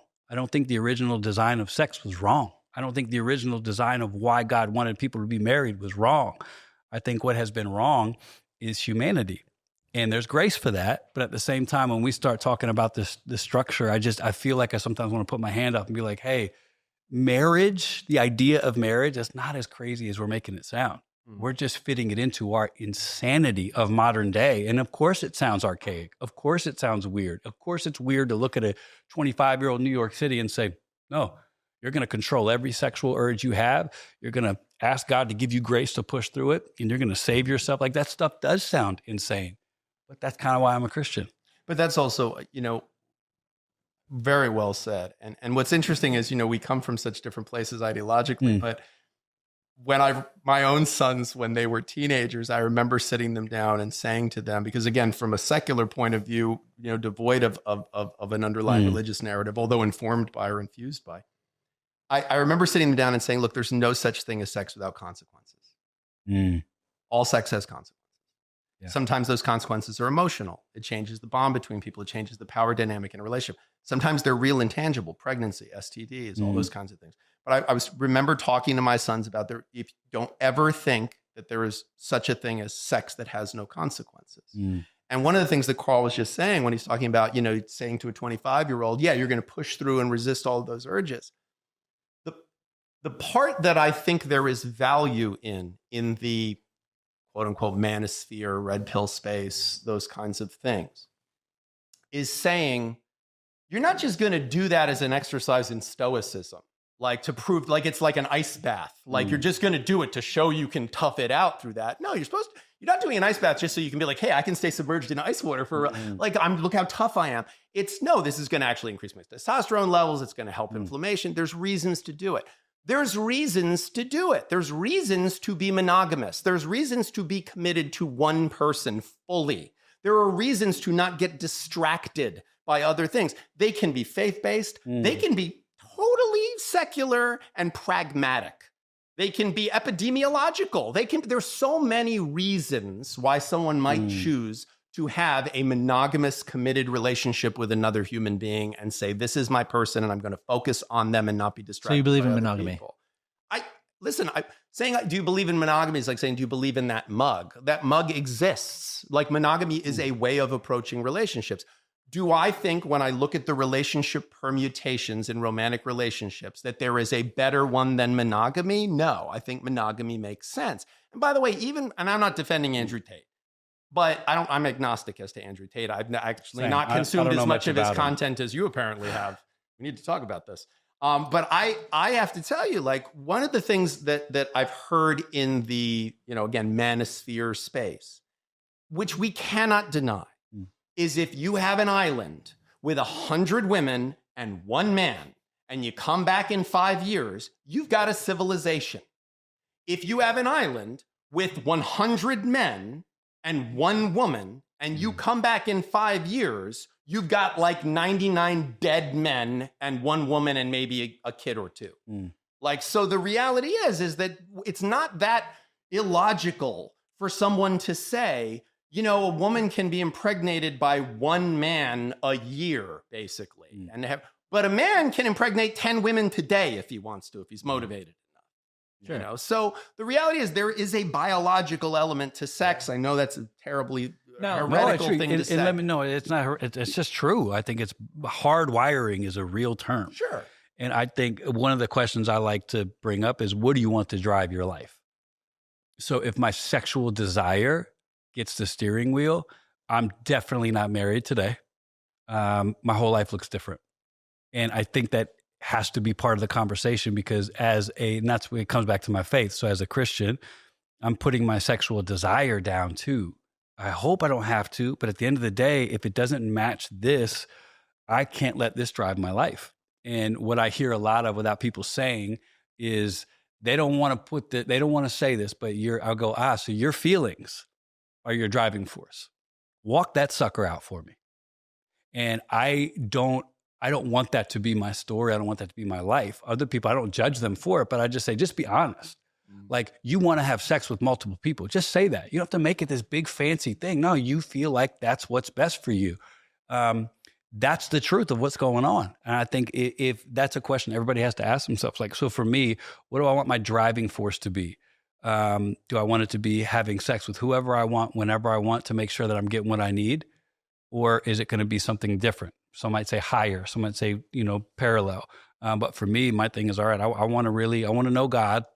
I want to continually change, and I want to listen to what he said and what man that can create. Man, I think there could be something special here. I'm broken. My sexuality is an absolute mess, and I don't even understand myself sometimes, but I definitely don't want to be driven by that thing. And that's a difference. So often when I hear people talk and opine about this, I'm going, yeah, I mean, this isn't novel. You want to live a life where your feelings can have more room. I just don't know if that works for me. And I don't know the people that I love when I see them. I don't know if that's working for them. And everyone has to ask themselves that question. Like, what's your primary driving force? Is it how you feel? That's an interesting cliff to be on. Do you believe in open marriages? Again, I'm fuzzy on the whole concept of, do I believe in them? Well, do you think they're useful? Do you think they're helpful? Do you think that works for some people? I have been very candid about the fact that I don't think polyamorous relationships, or if you want to call it ethical non-monogamy or whatever it might be, I think it's a very rare thing that works. But you said in one of the soft white underbelly, you said that you would be fine with delegating sexual responsibilities in marriage to somebody else. Does somebody want to inform my mom who's going to be watching? She doesn't know the soft white belly. Oh, soft white underbelly. It's a show. Soft white underbelly, yeah. Everyone keeps throwing it out there like everyone's going to know what that underbelly is. And it is- sounds freaking creepy. When James was on the soft white underbelly most recent episode, or one of the most recent episodes, he spoke with a psychologist, and you were talking about this topic about open marriages, and that if someone decides in a marriage to be like, I am not interested in having sex with you anymore, that you said that you'd be, and correct me if I'm wrong, that you'd be okay if it's like, okay, let me delegate that out to somebody else and have sex with somebody else, because you're saying you don't want to have sex with me anymore. I think there is a relationship permutation. If a marriage is between two people, okay, and the two people that have chosen each other out of 8 billion other options in the world, so they've said, okay, it's you and me. We're going to do this thing. As far as I'm concerned, what their dialogue is the most important one. These two people, the rules of engagement they have created are what's most important. Again, whether that's informed by a book that we say was divinely inspired, or whether it's by trial and error, or whether it's by any of those, or some combination of all of those things, like so many of our beliefs are born of. My feeling is do I see a permutation of relationship where that is functional? Of course I do. I'm making this up. If I'm married and I'm blissfully happy with this person, we see each other, we know each other, we see the good in each other above all else, we're constantly cheering for each other. When one of us falls, we're there to help each other up. We see each other's blind spots, we support each other. All the beautiful things you would want a marriage to be. But I have a horrible accident and now I'm a paraplegic. My wife is not supposed to have sex for the rest of her life? That's insane. That's insane. Sex is lovely. It's fun. We've all had it. It's great. It's so fun. There's very few things you could do that are more fun than having sex. Now, I'm not saying it's the most important thing. I'm not saying it's the God you should serve. It's a huge deal. But it's a huge deal. Yeah. It's such a big part of how we're wired. And again, whether that's a Darwin, based thing that that's how we know to procreate, or whether that's something divinely. And so I have no idea. I don't know. We'll never know, or at least I'll never know. What I will tell you is, without question, I can see permutations of relationship where a person goes, listen, I love you. I love being with you. Sex isn't that important to me anymore. And as long as you're not leaving me, as long as you're not going to stop giving me the things that you give to me in this relationship, as long as I'm not going to be net negative and you're just going to go and have this urge that you get out. Look, I don't like seafood. My partner loves seafood. Well, you're never eating seafood again because we like to eat together. No, either. Listen, go eat seafood. Don't tell me about it. I don't want to hear it. It sounds gross to me. But, by the way, I love seafood. I'm being really unfair to seafood. But I genuinely believe that there is a permutation I could imagine where, because again, the limits of this are the limits of our own imagination. If a couple says, look, I'm just not interested in sex anymore, and they've worked on it, they've talked about it, and they've said, this isn't important to me. It's still important to you. You can have sex with other people. I have a lot of gay male friends, and gay men, in my experience, tend to be better at this. They have rules sometimes in relationships where it's all right, you can kiss people, but you can't do this. They have discussions about ethical non-monogamy. Part of that, I think, was a function of the fact that many of those relationships were forced to be in the closet for so many years. And because of that, they weren't sort of bound by conventional morality. They kind of could create their own concepts of things. I don't think personally that in all circumstances, being 100% monogamous is necessary for a relationship to function well. Personally, I'm not interested in non-monogamous relationships. To me, that's not appealing, but that's my tastes. My beliefs don't require you to believe them. I don't need to impose them upon you. That's how I feel. If we're dating, then we'd have to have that conversation perhaps, but I don't have to. And by the way, if a friend said to me, I really love my wife, but I have this urge to sleep with other people, I wouldn't say oh, don't say that out loud, or well, then go, dude, you should go do it. What, are you gonna let her hold you back like that? I would never say that either. I would say of course you have that feeling. Everybody has that feeling. Let's talk about it. But what do you get versus what we would lose if you slept with somebody else? And like, what is it you really want, you know? And is it worth it? Like, is it worth, like, yeah, I want to eat chocolate cake for lunch today too, but I'm not going to feel good tonight if I do that. And my suits aren't going to fit in a couple of weeks if I do it routinely enough. So like, what do you want more? Like, because that's discipline. Discipline is trading what you want now for what you want most. Well said. And I think that what you want most of us, is long-term happiness. And I sorry to keep pointing it back at you.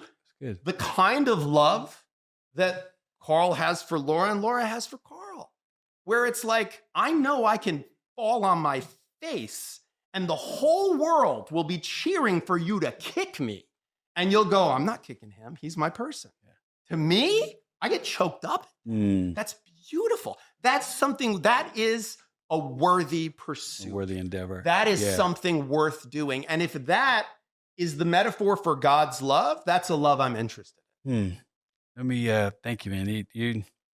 I think you used a word a couple sentences ago, and you just like our imaginations can do crazy things. And I think what I see in my faith in Jesus, I've traded out my imagination for these guidelines, because where my imagination can take me, it would be way better to be one of the guys who can make up terms. I envy those guys. I have friends like you of all different walks of life. And there's some guys I'm like, man, like anytime they try to say, Carl, you're crazy for believing what you believe, I'm like, you're crazy. At least I have a book. You might say it's fake, but at least I've got something to point to.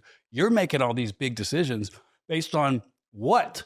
And so I have to even the playing field immediately if I feel like someone's attacking the basis of my, oh, Carl, you're one of those guys who lives by the Bible. What do you live by, buddy? How you feel today? Let's be real. Both of us believe crazy things. At least mine's a book. Yours is a nothing. But we're both just, putting our emphasis on something. But I'll tell you a story. I don't know if I've ever said this. When I was coming out of my rehab, I have an amazing therapist. Her name's Alex Katahakis. She's like top of the game. And I said, Alex, maybe, because now I'm no longer a pastor. I have to deal with all this Christian suffocation of terms. And I mean, is open marriage more appropriate for me? Because I am just batshit crazy over here. I don't know what I'm going to do. I don't want to hurt her again. I love my wife, but I don't trust myself that I'm going to be able to straighten this out. I don't, because I've been broken my whole life and I've seen where it leads, and it leads to pain. And I said, should I talk to Laura about an open marriage? I know what she's going to say. She's probably going to stab me in my neck. But Alex said this, why don't you spend a year trying to fix some of the broken things in you? And then we'll write this day down, and then we'll come back in a year. That's all I'm saying, because what you feed is going to grow. So I'm not saying yes, I'm not saying no. We're not going to put these big religious connotations on open marriage. She said, what if you just focused on getting healthy? And then let's revisit the conversation. A year on the calendar. And she said, by the way, we're slated to have a conversation about open marriage. I went, I have not thought about that in a year. I wonder what that's about. Because when it comes to sexual brokenness and having proclivities and like having undisciplined habits that people don't know about, that was me. And so all I can speak to is my own personal experience going, okay, I did try to work on this facet of my life to fix some deeply rooted sinful things that were hurting me. And when the topic came back to open marriage, what it became to me was almost like, I don't even know if I want to, because I was revolving all my decisions around my need and what I thought was my desire to have sex. And then a year's time goes by, and now my priorities and my prism has changed radically. Now I'm 4.5 years past that day. And now there's just moments like that. I go, and she also gave me some key info like you have stats. Stats don't lie. So she's not a Christian like I am. She's like, Carl, I'll tell you. She's a sex therapist. Sex therapist, yeah. And she was just like, I've dealt with this for, over 3 decades. In my experience as a sex therapist, I haven't met a lot of really fulfilled, happy guys who have open marriages. She's like, I'm non-biased. I'm just letting you know. You can give it a shot. There are guys who try it. I'm sure you can find anomalies, but she said by and large, and I would consider her a vast expert like you. If I'm asking you about divorce stats, if I'm asking her about sexual brokenness in men, and she's like, just so you know, most of the time people come full circle and they're like, I don't know if it was worth gearing my whole life around multiple partners. My own therapist said to me many years ago, we were talking about the concept of addiction. And I came from, and I've talked about before, I came from a severe alcoholic household. My father was a severe alcoholic. I moved out when I was 17, primarily to get away from the chaos of the alcoholic household. And I remember when I read the Recovery, the Al-Anon book, I remember reading it and being like, have they been reading my diary? Like, this was me. Like, this is all the control issues, all the things that they all came from that. And I was talking to him about addiction, whether it's a sex addiction, whether it's alcohol, caffeine, nicotine, anything, all of the myriad of things a person can be addicted to. And he said to me something that really stayed with me. And he said that addiction can be well defined as any behavior you engage in to get away from what you would have been feeling if you'd done nothing at all. Well said. And I remember that hit me like a punch in the gut, because I remember thinking, yeah, that's what that is. Like, there's this, like, I need something. What's going to make me feel okay? I don't feel okay. What's going to make me feel okay? And sex, like, it's rooted in all of us. Sexual desire is rooted in all of us. It's a huge drive. Of course, it's a huge drive. It's a drive squirrels have. It's a drive, like, every creature that exists has that drive. Just like eating, it's a huge drive. So, like, I don't look at it when somebody says, like, oh my God, I wanted to eat a whole pint of ice cream. Like, of course you did. It's ice cream. It's delicious. Why wouldn't you? So when, like, someone like Andrew Tate, so we're giving him so much airtime, when he says, like, oh, well, I want to sleep with every beautiful woman. Of course you want to sleep with every beautiful. Who wouldn't? What's astounding to me is that anyone would look at that and go, that's a great life. That's a great life. Look at him. He has a whole bunch of women that are around him because he has a ton of money and they're willing to have, like, friction with him sexually. What a great life. Like, really? Have you heard what Dan Blazerian has said? You know Dan Blazerian. They've We had a chat. Had him on the podcast. That guy has experience. Yes. So if you want to ask somebody who has had the ideal alpha male life, he's a good guy to go look up and see what he said about it. Because most of the guys who are opining about it, they don't have the opportunity to even. But Dan Blazerian, if he talks about his sexual prowess and what it led to, I think it's worth a look. But we're still a very binary culture. We always have been. We always treated dandruff with decapitation. I don't know why we do that. It's like, well said, I too. just don't love. Like, I'm the oldest at this table at 52, and growing up, Carl's close enough to me that he'll remember this time. I had two choices as a young heterosexual man growing up. I could either be Clint Eastwood or Richard Simmons. Those were your two choices. There was nothing in between. You were either a stoic man who had no feelings, was controlled by nothing and no one. Or you're doing aerobics in the mall. Or you're just, like, you're just all over the place. Yep. And you're just made fun of and you're relentlessly taunted for being feminine, right? Those are your two choices. There was no nuance, no emotional vocabulary, nothing, right? So, if you say to me, who's crazy? Andrew Tate or guys who are like, I've got a roster of 50 women and all I do is focus on money and making money because you'll lose a lot more money chasing women than you'll lose women chasing money. That guy? Or I picked this woman when I was, 19 and she's miserable and she clearly hates me and she rolls her eyes at every single thing I do and she's the most loathsome harpy ever to castrate a man. And, I've just given up completely on myself physically. She has too. We have sex like once every couple of months just so we don't have to have a conversation about why it's been a year. And we really don't like each other very much. They're both crazy. Well, both of those people are crazy. I'd rather have that guy's crazy than that guy. At least that one's fun. At least he's having at least he's having sex. Relief. At least he's having a good time. I think when you look at the stats, because I was going to mention this earlier, I think what we're getting at is, like, we were talking about the no sex before marriage thing and the way that the church tends to edge on this extreme over here of, like, the way that it's teaching and leaving people completely unequipped. And so then there's a pendulum that has happened with millennials that is now hookup culture. I'm just going to engage every feeling that I have. And so that's also, like, not a helpful teaching. Overcorrection is the greatest enemy of our society. And so there's actually, which I think is really fascinating, there's a sex recession happening amongst Gen Z of people that are deciding, like, oh, we kind of, like, need a new sexual standard because me just hooking up with anybody is not really leading to the destination that I want to. And so there's, like, a middle ground. I think that, First of all, I think a lot of Andrew Tate's ideas are dangerous. Now he's rolling. We do. See what he's doing here? See what Matthew's You doing? know you can post off this sucker, okay? Yeah. So I mean, I think Next episode he's gonna have a shaved head. we do a lot of cultural listening, and so he's just become very popular. But I think Live that pod from Romania. We're not judging you. Matthew, Mighty Pursuit, Romania edition. We're not judging. so. I mean, the one thing, and you talked about this heavy on the with the psychologist is Orion I think therapy. I yes, wanna see that. people observe this dynamic in culture of women being attracted to money and status, men with money and status, and then other men see that of like, oh, well, if I had more money or if I had more fame, then women would be attracted to me. That's true. And then women, and then men, and then women see other women who are beautiful or look a particular way, and oh, well, all the men want her, and then it makes them get plastic surgery and cosmetic surgery. I need to look like the particular way, and so Also true. when it comes to relationships, I think a lot of people are confused because it gets to this place of like, can I actually find someone who's like a right fit for me, that is committed in the way that you were talking about earlier? Like, oh, we're making this commitment to each other. I'm here for you. Why are we doing this? Whatever.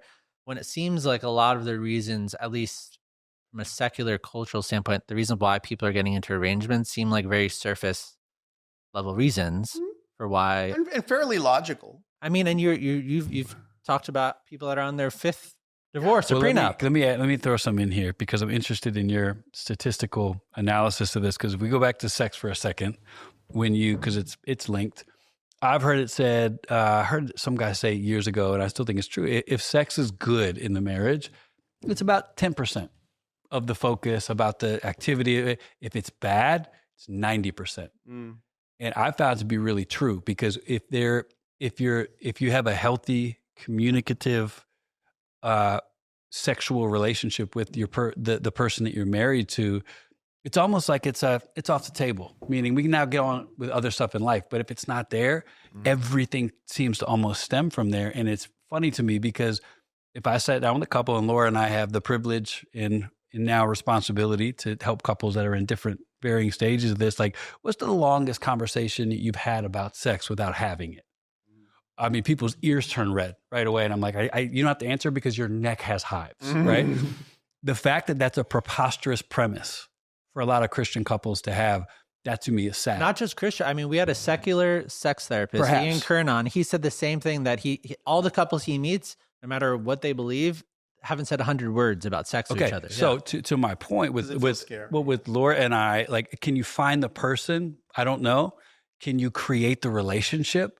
I think that's where I'm putting my money, because what I'm finding, and we had degrees of this. Like, I know people often think when you have a big marriage blow up, like the whole thing was bad. We had a really happy marriage in some ways. We had some huge cracks, but on this side of it, we have detailed conversations about sex, and it's pretty normal. And I came through a lot of addictive things. You know, there was a time where I thought I could identify as a sex addict. Whether that's true or not, other people can opine on. But I'm saying I was deep in the throes of trying to figure out, what am I going to do with all this wiring? And I can say that the more open and the heavier the communication, the more ease there is. And that's where creation can happen. Like, but I think what we're seeing is no communication, no creation, and then a detachment. And now marriage is the problem. Like, what would happen is if we spent as much. I'm not interested in you sharing Bible verses anymore. Go away with that. You got that covered. When do you talk about what kind of sex that you like? What's awkward for you? What's not awkward for you? What are you attracted to? These have been offensive in some circles. We can't figure out why the Christian stats are very similar to the non-Christian stats. Those are the only ones I can speak to because I'm a Christian. And I do think it's. See, I'm like bursting while you're saying this because. Am I wrong? No, I totally wrong, agree with you. Actually, to the point where I'm like, I want to preach. You know, like because one of the things I love about, again, I feel like I'm fanboying out with you, Laura, but one of the things that the two of you talked about recently, and I loved it. I remember when I heard it because I was working out, I was doing squats. And I remember I had it in the headphones and I started laughing. And I thought I'm the only person in a squat rack laughing. But he was saying how they were having a fight, an argument. And he goes, and in the middle of the argument, we stopped and we went, hey, look at us.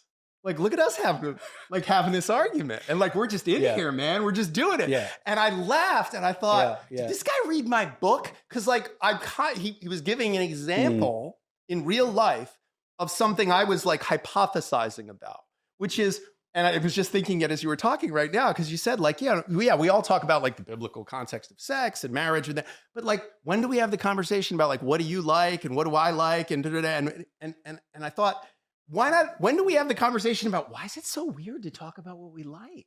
Like, who's safer than the person you're marrying? Okay, so never have I felt closer to Laura than, she knows, like, I'm like, if you marry the guy who's recovering from addictions, you know that the answer is a plan, right? That's one thing you learn in rehab and in circles. If you don't have a plan, it does not matter. And I should have saved this for my own freaking pod, but I'll tell you here, I came to Laura with like a sexual plan, like a calendar. And she looked at me and she was like, okay. And I'm like, let me explain it. Okay. But you can't want to hear that conversation. You can't want me to be a super accountable, planned out, intentional man everywhere else, and then just wing it on the sex thing. Won't work with my new brain. So here's my suggestion for a 7-day schedule. And we laughed. We had so much fun with it. Do we stick with it? It was more about, I got to be honest with you. If we're hitting around this number here, and the Thursday's user's choice, Mondays, Mondays you lead, Wednesdays I lead, Saturdays, let's see if we feel like it. But the laughter and the rhythm of that, like, because on Saturdays, like she'll come in, like we have a rule about gray sweatpants. Like, I think that gray sweatpants or flannel PJs are from the devil. I think they've killed more marriages. I'm half joking, but I have a joke with Laura. Like, if I see you in the flannel PJs, you're telling me without telling me, tonight we're watching TV. We'll laugh because some night she'll come in, she'll be like, it's Saturday. Yeah. On your schedule, it says flannel PJs. Flannel PJ night. And it's not like it's just there. We're able to talk about what matters, and then it's not there anymore. But you're talking about, the part I admire of it is you're talking about how you talk about it. Yeah. It's a conversation about the conversation. One of the things I've always said about people is that you learn how to fight when you're in a fight. Why? It's the worst possible time to learn how to fight is when you're in a fight. That's the worst time. Any other time would be a better time to learn. So like, if you're getting married, why don't you say, hey, listen, right now, we're so into each other. We like each other so much. We're going to get in a fight at some point. Guarantee it. It'd probably be my fault. I'm probably going to say or do something really dumb. I do that sometimes. When we get in that fight, do you need a minute? Are you that person? Like, I need a minute. I need to process this, calm down, and then we can talk about it. Right. Or are you we cannot go to bed angry. We have to talk about this right now because I'm not going to be able to think straight and it's going to fester if we don't talk about it. So we got to talk about it now. Can we have that conversation when we're not in a fight? When we have this abundance of goodwill? Like, do we have to, like, listen, that is a phenomenal conversation they had, purely as a function of the fact that he had just gotten out of rehab and was like, okay, everything's just burned to the ground and we need to figure this out. That conversation, I know it was inspired by that. And in that sense, there's some beauty that came from the roses grew from the pile of manure. But I'm telling you, like, what is preventing anyone who's watching this, who's in a relationship, from when it's over, watch the whole thing, obviously, but then when it's over, don't pause and walk away. Sitting down with your partner and saying, hey, like, why is it so weird? Like, why don't we talk about sex more? Like, why don't we do it? And it's so great. And then, but like, I'm sure there's things that we both would like different. Like, how could we talk about it that it would feel safer? Like, could we write each other an email? Would that be easier? Could we like make like once a week, we'll write something on a card? Like, you guys get to make these rules. Like, and by the way, there's nothing like that could be appealing to religious people, non-religious people, gay, straight, whatever. Like, there's nothing preventing you from doing it how you want to do it. And yet we just keep sticking it into the same boxes that aren't working for anyone. And then going, I don't know why it didn't work out. It never works out that way. So why don't we Uber it? Why don't we do it different? Because we are prescriptive, and it's a lot more fun to tell people what, like, Christians have been notoriously bad at going, you tell me what works for you. So you, for instance, I'll never forget, I heard a preacher one time, and if you do this, do it. I'm just saying, for me, he was like, men, before you sleep with your wife, you need to both kneel before your bed and pray and have God bless what follows. And I saw guys writing this down. I'm like, are you out of your mind? The last thing I'm doing, I promise you, when I'm going to have a romantic night with my wife is we're going to pray about it right then. Now, I prayed about it in the morning. That doesn't work for me, right? But I know enough to know that that's okay for him, but we've done a bad job of being able to stretch out that parameter a little bit. Say, hey, at least preacher, just say it works for you. Because if we don't do that, then you start getting these really weird silos of people who are like, I'm praying again, kind of killed the mood again. But that's what Christians do. Christians don't do that. Christians can do a lot of things. There's a lot of different ways, and there's a lot of different rhythms that you can develop. And me and Laura are always working on rhythms. And I promise you, it's when I can't hide a smile, because if you can take the thing that was the most damaging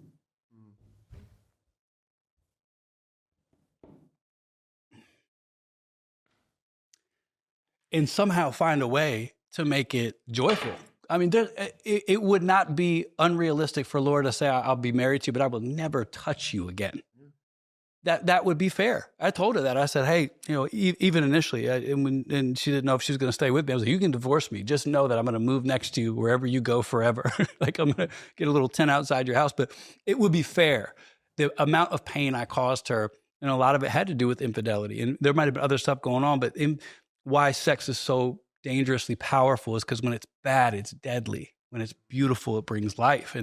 But for me and Laura to be at a place where we casually have fun talking about married sexual things, that's a miracle. And that God didn't just snap and do that. No, you gotta work up to that and get to a place where it's a conversation. So now one of our go-to moves with young couples is just to start that conversation early. I know this is going to be awkward for y'all, but so how are the sex conversations going? And there's just a lot of giggling and a lot of like, oh, it's been a year. We haven't really broached that yet. Okay, buddy, might be time. Because that right there, that sex is not everything. It's a great reflection of how you're doing. That's all. It's so interesting to me because I have to tell you, like and I've seen this, I mean, it's only amplified in this conversation, but I've seen it in the listening to the public speaking you've done in the last year or so. I think you'd be so much better of a pastor right now. I gotta tell you, because I have to tell you, I'd listen to this stuff because it's real. Like, you've learned some of these things very personally and in ways that are so real. And you've seen some things, especially in the context of relationship, that people not only don't see, but then if they've seen it, they don't talk about it. Yeah, they're going to talk about it. Because it's so hard. And it's something, by the way, that you and Laura have to have jointly said, we're going to do this together. We're going to both discuss it, because you're sharing her story. And I know that it's fair game because I've heard her sharing it as well. Yeah. And so it's a very open thing. But that openness is exactly what's missing right now. Like it's missing I'd imagine in church, but it's missing in the world, where people are just being more honest with, I mean, look, it's hard enough to navigate yourself. Like, what I like now, what I liked 10 years ago, what I liked 20 years ago, what I liked 30 years ago, it changes. And I don't even always know when it changes. Like, sometimes I just go like, oh, I guess I'm not that into that anymore. Like, sometimes I'll hear a song and I'm like, I'm going to listen to that song 50 times and I'll never get sick. I just keep hit and repeat on my thing. And then at some point I just stop listening to that song. I'm like, oh, I guess I burned out on that song. But it's not happening consciously, but it's happening all the time. So that's me. I don't even know me that well. And I'm supposed to figure out another person so intimately that they are like my other half and they're the only person I'm ever going to sleep with. I'm supposed to be able to be totally honest with them and candid with them and myself around them. Because if I'm not myself fully around them, then what does their love really mean? It's like what I said earlier, the metaphor I said about the devil, that if the devil's function is to convince us that we're so bad that God couldn't possibly love us, that's how evil happens, right? Is that where the devil says, like, don't worry about it. Do your thing. That's not you're kind of awful. Did God really say? Yeah. Well, you know what? I remember a great moment for me in my Catholic education was when someone pointed out that the devil never lies in the Bible, ever, not once. He just tells part of the truth. And I remember that hit me hard because I said, oh, that's so interesting, because that is how these things, we just tell ourselves part of the truth. And maybe the key in marriage, in relationship, is because if you're my primary partner, if you're my spouse, if you're my other person, and I don't share with you honestly and openly the parts of myself that are scary to me, that I don't understand, that I'm a little ashamed of, that feel weird to me, that I feel ashamed of, whatever it might be. Can I ever really feel your love? Because you don't love me. You love the character I'm playing. You love, that's like saying like, oh, I love Tom Cruise because I've watched Mission Impossible. No, you love the character on the movie. Like in truth, to feel loved, like it's one of the appeals, I think, of Christianity, is the idea that like God's love is unconditional. Like it will never, there's no sin you can engage in that if you're sorry and you accept God into your heart, that you're not going to be loved by God. That God's love is infinite for you and limitless. Yeah. To me, what if you can't share openly with your partner the parts of yourself that you're ashamed of, you're afraid of, I think your marriage has no chance whatsoever. Do you see that? Do you? I'm sorry, brother. No, I was just gonna say that I feel like there's another elephant in the room, and the elephant in the room is that I don't think a lot of people listening feel like they could find somebody that they could share that with. I mean, even what you were describing about, like, I feel like you got to create it. I'm not sure those people exist when you find it. I don't think you just find it. Like, I think it like has in a 5 mile radius of your house. Yeah, but you or it happened to be in your class at college. But you called on another podcast, you called love an economy. And so if love is an economy, then, love even the tone of your voice when you say that. So it's so like trying to make it dismissive. Like, oh, it's an economy.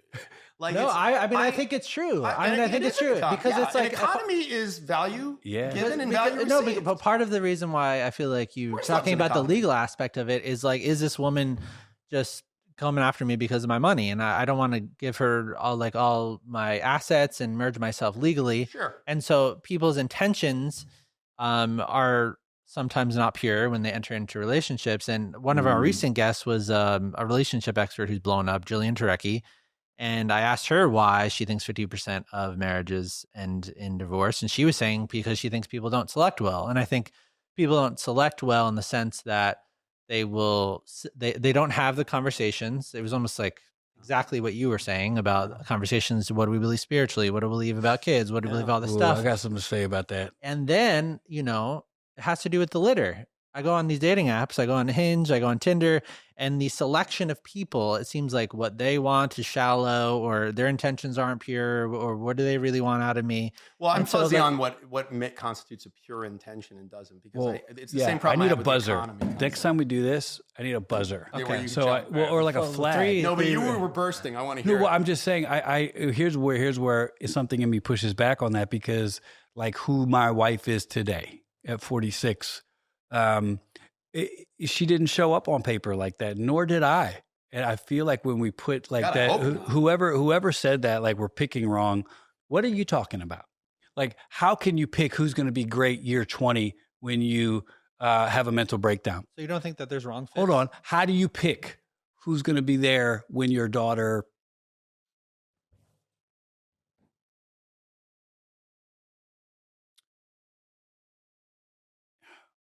When you go through some things, gosh dang, give me a second. So when you go through some things, the best part of you can come out then. It's like picking a team before you play ball is one thing. And then you get on the court, you're like, that dude sucks. He has the body of LeBron James, a great outfit, and he can't play at all. I feel like there is a part of meeting this person that's on you to bring out the best of them. And yeah, you can pick generally. I think there's some truth to that, but to act like people are picking wrong, I would probably ask a different question. Like, after you've picked, what did you pour in? Perhaps that's more revealing than the bad pick, because I'm a terrible pick. When Laura picked me at 21, what the hell did she know about who I was? I had nothing. But you've said it before. You know what grows is what you water. Correct. And so look, and I'm not trying to personalize this for you, but you've been very open about the struggles that you had and the growth that came from it. I am willing to bet in this chapter of your life, cultivating your marriage and seeing your marriage as a priority and something that should be watered on a regular basis is a higher priority than it was when you were at the height of celebrity and the height of fame. I'm not saying you didn't care about your wife, No, you I didn't hear you. cultivate your marriage. I held it. I held look, it I much will tell differently. you, Yeah. as someone like we our options and priorities change. Like I represent a lot of famous people. I represent a lot of very wealthy people. And I will tell you, their priorities very often are money, fame, the new project they're working on. That was what I was basically. Of course, like they're going to make this their number one priority. Because why? I'm in this rarefied area. Yeah, everybody's married. I'm a celebrity. Like I'm hanging out with the coolest people. I'm in demand. I'm writing books. I'm doing things. People buy tickets to see me talk. And you want me to sit around and be like, so how are you feeling today, babe? Everything's good? What the kids do today? You want that to be my priority? Are you crazy? This is a chance. I got to take this. And by the way, then I'm going to get a bunch of fruit and we'll all share it together. And so it's good for you too. We're doing this for you, babe. That's what I'm doing. Like, come on. I get it. So real, so human, so true. But I totally agree with Carl that when you're in that early phase, that like early marriage, because again, when you said like, well, I'm not, at 46, Laura and I aren't who we were when we met. Well, I hope not. Yeah. Like, I hope you're not at 46 who you were when you were 20 or 30 or 40. Yeah. And by the way, I hope that when you're 55, you're going to be like, I hope you're constantly growing, evolving, changing in positive ways. But I mean, fundamentally to suggest that there isn't some tremendous value in saying early on in a relationship, we've got to be in constant, we got to keep our eye on this ball. Yeah. Got to. I think there's a better template, Jim. I don't know. I'm not going to, I want to speak for you, but I feel like on this one, it's the same language. Like I'm less concerned about make a good pick, but what's the template after you've picked? That to me tells a greater story than, because to a degree, you're picking a person and I was fighting a wave of emotion just thinking about the stuff you go through as a married couple. And, when we've been through tough times, like who has arisen in those moments in my wife, it's like, I just feel like you have to have, maybe we can do a better job of giving people a template, like communication early, like talking about some stuff that, why wait until post-apocalyptic infidelity to start getting real and transparent? I didn't have an option. So I'm not going to, that was my path. It didn't have to be like that. It was. So we're here now. Couldn't be happier. And it's like, you don't have to go through life-threatening, marriage-altering, trauma-producing for your children vibes to get to a place of clarity. You can just start with a conversation. Right. And I think that to me it's more trendy to talk about picking. That sounds cool as a relationship expert. I can see where there's a lot of viral ground to be taken there when it comes to. But I can teach you how to do it, and here's what to look for, and here's what's not. But I do think that there are people, if you pick them, and you're not, if you're one of those people and you're not in a place to be in a relationship, I'm just going to be in a relationship, and then be in a codependent relationship. No, there's and red flags for sure. And there are red flags. There's some basics. Of course. To suggest that like, oh yeah, you just throw a dart, whoever you get, you're going to water that seed and it'll all work out. That's crazy. No one would say that. No. But again, it's like dandruff and decapitation. Like I like that. I don't think it has to be like it's who you pick, so pick careful, or it's, well, whatever you cultivate is going to turn into the thing that you're going to. No, you're not going to turn a watermelon seed into a pumpkin. That's not how watermelon seeds develop, no matter how you take care of them. Yeah. But I think you do have to say to yourself, look, there's parts of this that I can do something. It's too easy to say, well, that's just how things are. Because it takes all culpability. Yeah. It's one of the reasons why I always had a problem with the concept of the devil. Because it was just too easy. It was just too easy to be like, I was the devil who did that. Like, it's like, oh, the devil. And like, it just, the whole concept, and again, I don't want to go too off track on this, but like my issues with religious thought have always been like that, oh, God cured my cancer. Right. The cancer God gave you. God gave you cancer, then he cured your cancer, but you're only giving him, credit for the part that was fun, that was good, that was positive. He didn't give you, he gave me cancer. So I don't get the logic of my partner, I picked my partner well, or I picked my partner poorly, or it's purely in the cultivation of what it is that I did. I think that's an oversimplification. It would be better to say, there's nuance to this. There's elements to this. Like what is good? What is bad? What is the work of God? What is the work of the devil? All of this is a function of, look, there's this totality and you don't always know. Like so much of what I know for sure, it would be easy to say, I wish I made none of the mistakes I made, right? If I'm Carl, I would say about my own life, I wish I'd never made any of the mistakes that I made in life. I wouldn't be who I am, where I am, if I hadn't made those mistakes. And I learned so much from those mistakes. And the pain that any mistake I've ever made caused someone else, I am profoundly sorry for, and it's hard for me. And I don't like to look at it because I know I didn't ever want to hurt anybody who I've hurt. But I also love where I am, who I am. And I wouldn't be where I am and who I am if it wasn't for those mistakes that I'd made. So the idea to me of just commitment, marriage can be at its core another person saying to you, look, I am committed to this. We are going to walk this path together, and we are going to be here for each other, and we're going to be fully in this thing, good, bad. We're going to talk about it honestly. We're going to talk about things we don't even want to talk about sometimes. We're going to give each other space, and we're also not going to give each other unlimited space. To me, this doesn't have that. What's wrong with, who could disagree with that? That's really good. Yeah. I mean, we're talking about the selection process with marriage. And so what do you see this, you see the marriage end so often then. So then talking about selection, what are the primary reasons why marriage then fails in your estimation? I've always said that the answer everybody wants me to give is infidelity, financial impropriety, in the rarefied air I'm blessed to represent now, celebrity, waning celebrity, where it's a celebrity couple and one is staying popular and the other celebrity is waning. Comparison being the thief of joy. You can get as esoteric as you want to. What I would say is disconnection. Disconnection is why people get divorced. Disconnection is why infidelity happens. Disconnection from yourself, disconnection from your partner, sometimes by virtue of your disconnection from yourself, and sometimes deliberately as a disconnection from your partner, either by neglect. In the law, we're very interested in definitions. And there's a difference between recklessness and negligence. Negligence is a failure to perceive a substantial and unjustifiable risk of serious harm. Recklessness is a conscious disregard for a substantial and unjustifiable risk of harm. So it's the difference between a failure to perceive and a conscious disregard. So I think every marriage, every relationship fails by some combination of negligence and recklessness. And that's it. And so everything else is just the names for it or the manifestation of the thing. But fundamentally, it's either negligence, where we failed to perceive some significant thing in ourselves or our partner, or the combination of the two, the you, the me, and the we. Those three things that are all important. You're important, I'm important, and we are important. And we have to water all three.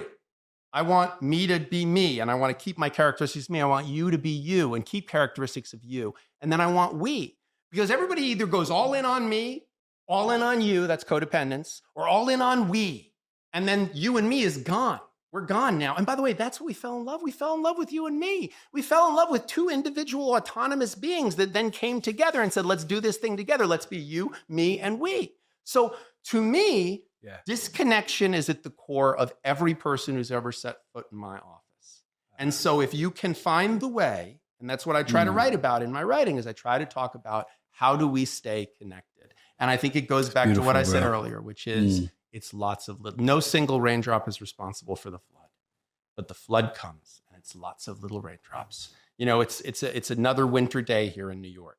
And there is no piece of snow that's so heavy that it breaks the branch. And yet one piece of snow is the one that was heavy enough that it broke the branch. That's all that divorce is. Divorce is just these little tiny death by 1,000 paper cuts. And by the time you're in my office, it's too late. It's no, you go. I was going to say, it's funny. It's so beautifully said, especially the raindrop. When you go through what I went through, you get the cheating. That's a salacious thing.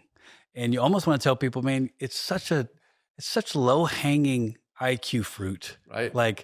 I disconnected from Laura on our journey because I was not brave enough or didn't know enough to be honest about a lot of things. And it led to that. But to write off, oh, guys like you always cheat, or that this leads to cheat. It's like, man, I get it. That you can say that if you want, but understand the disconnection is the real issue here. It's not. It wasn't some other. Remember back in the day, Maury Povich would have those shows, and you'd have the guy, and then you have the woman that he cheated with, and the wife would jump over the guy and fight the girl. Right. And I always want to say, it's not her problem. Right. She didn't do any vows. That's the easier fight. The easier fight is to attack this mythical other woman than it is to actually sit down and figure out where you disconnected. And that's why people love to do it. And I just want to double down on that and say the disconnection factor. And it's also, that's why it's so hopeful, especially if you don't believe it's all on your own power. So for me to stay connected to Laura, being healthy, I got a lot more strength, but there's still going to come an end. Where my faith does come in is when I come to the end of myself and I'm out of my own power, reasoning, or smart things I've picked up. That's where you bank on God giving you grace, which is more than you deserve and more than you have. And I feel like that could be something that we can hold up as Christians to say, like, hey, in those moments where you run out of human rational thinking, I don't know where you go. But where I'm going, is to the one who put us in this sucker in the first place.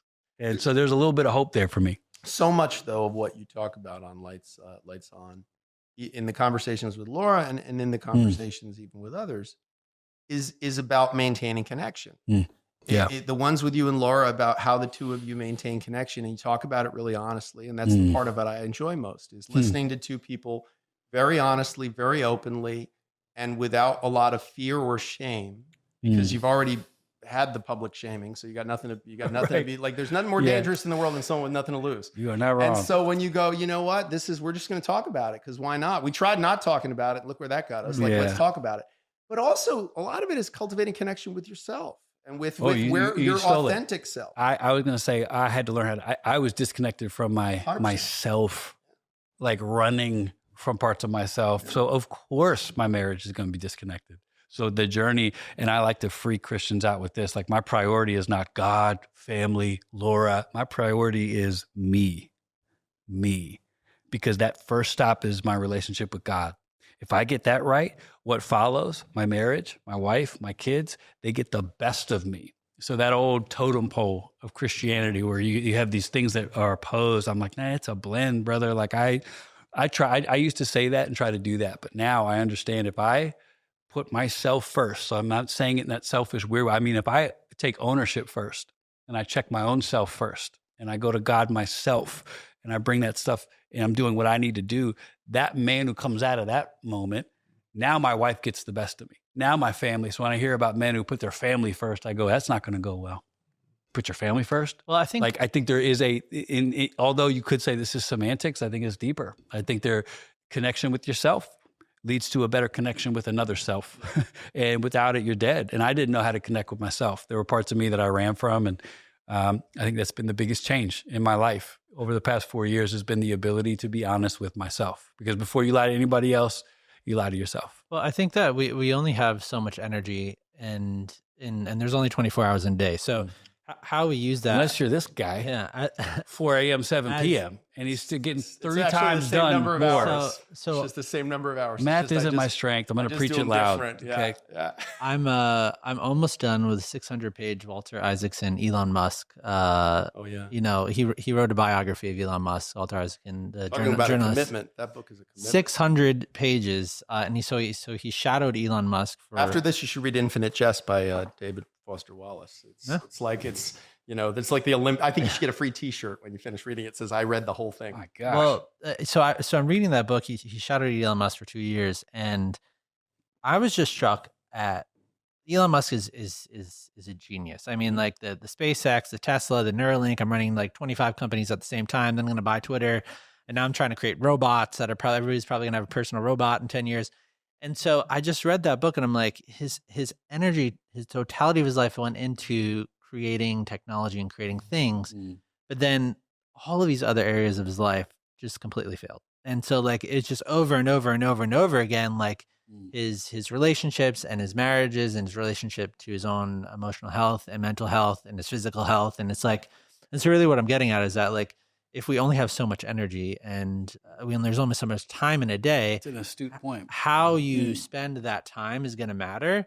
And so it's almost impossible. It's not even a judgmental statement for him. It's almost impossible for him to be in a marriage or a relationship with everything with demanding of his time. Like it's literally impossible for you to have a normal relationship. I talked to a guy who you both would know, big time public speaker dude. He was in New York, and we had a lunch one time, and I said, "Hey, how's it going with your wife? Like, how does she keep up with your pace?" He goes, "She knows.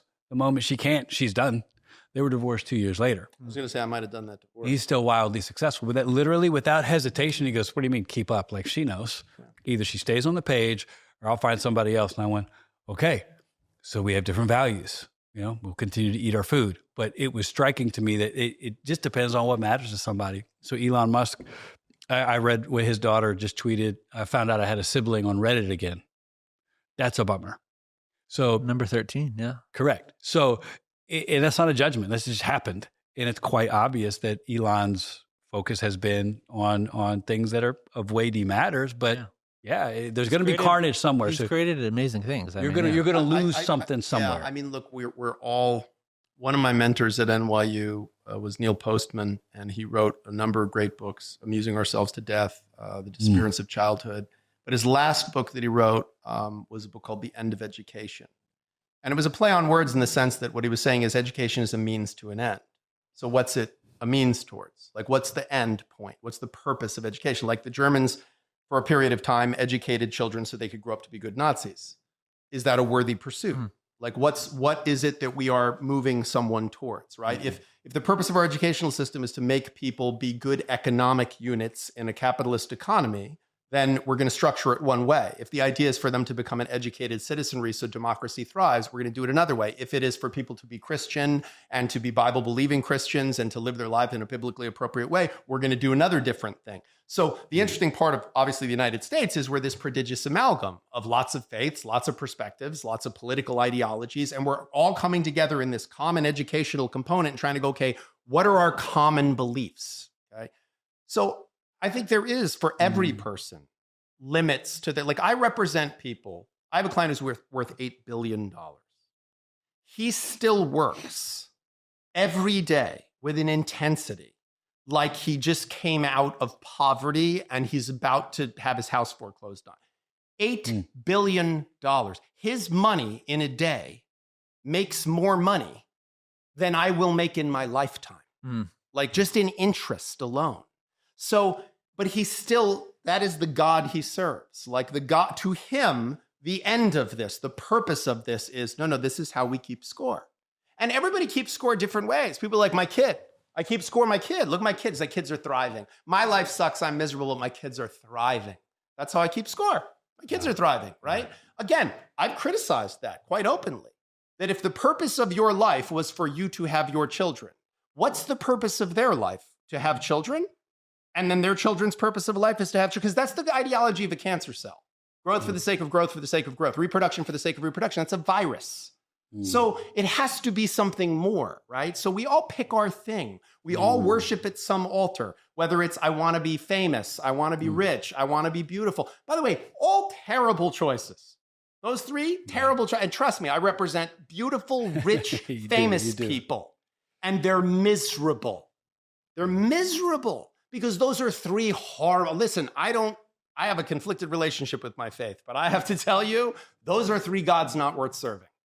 Celebrity, money, and beauty. Those are three gods not worth pursuing, because I represent three really, all people who are at the highest level of those things, and they're miserable because there's always someone more famous. There's always someone more rich, and you will never stay as beautiful. There is right now, listen, we're holding together pretty well for three dudes.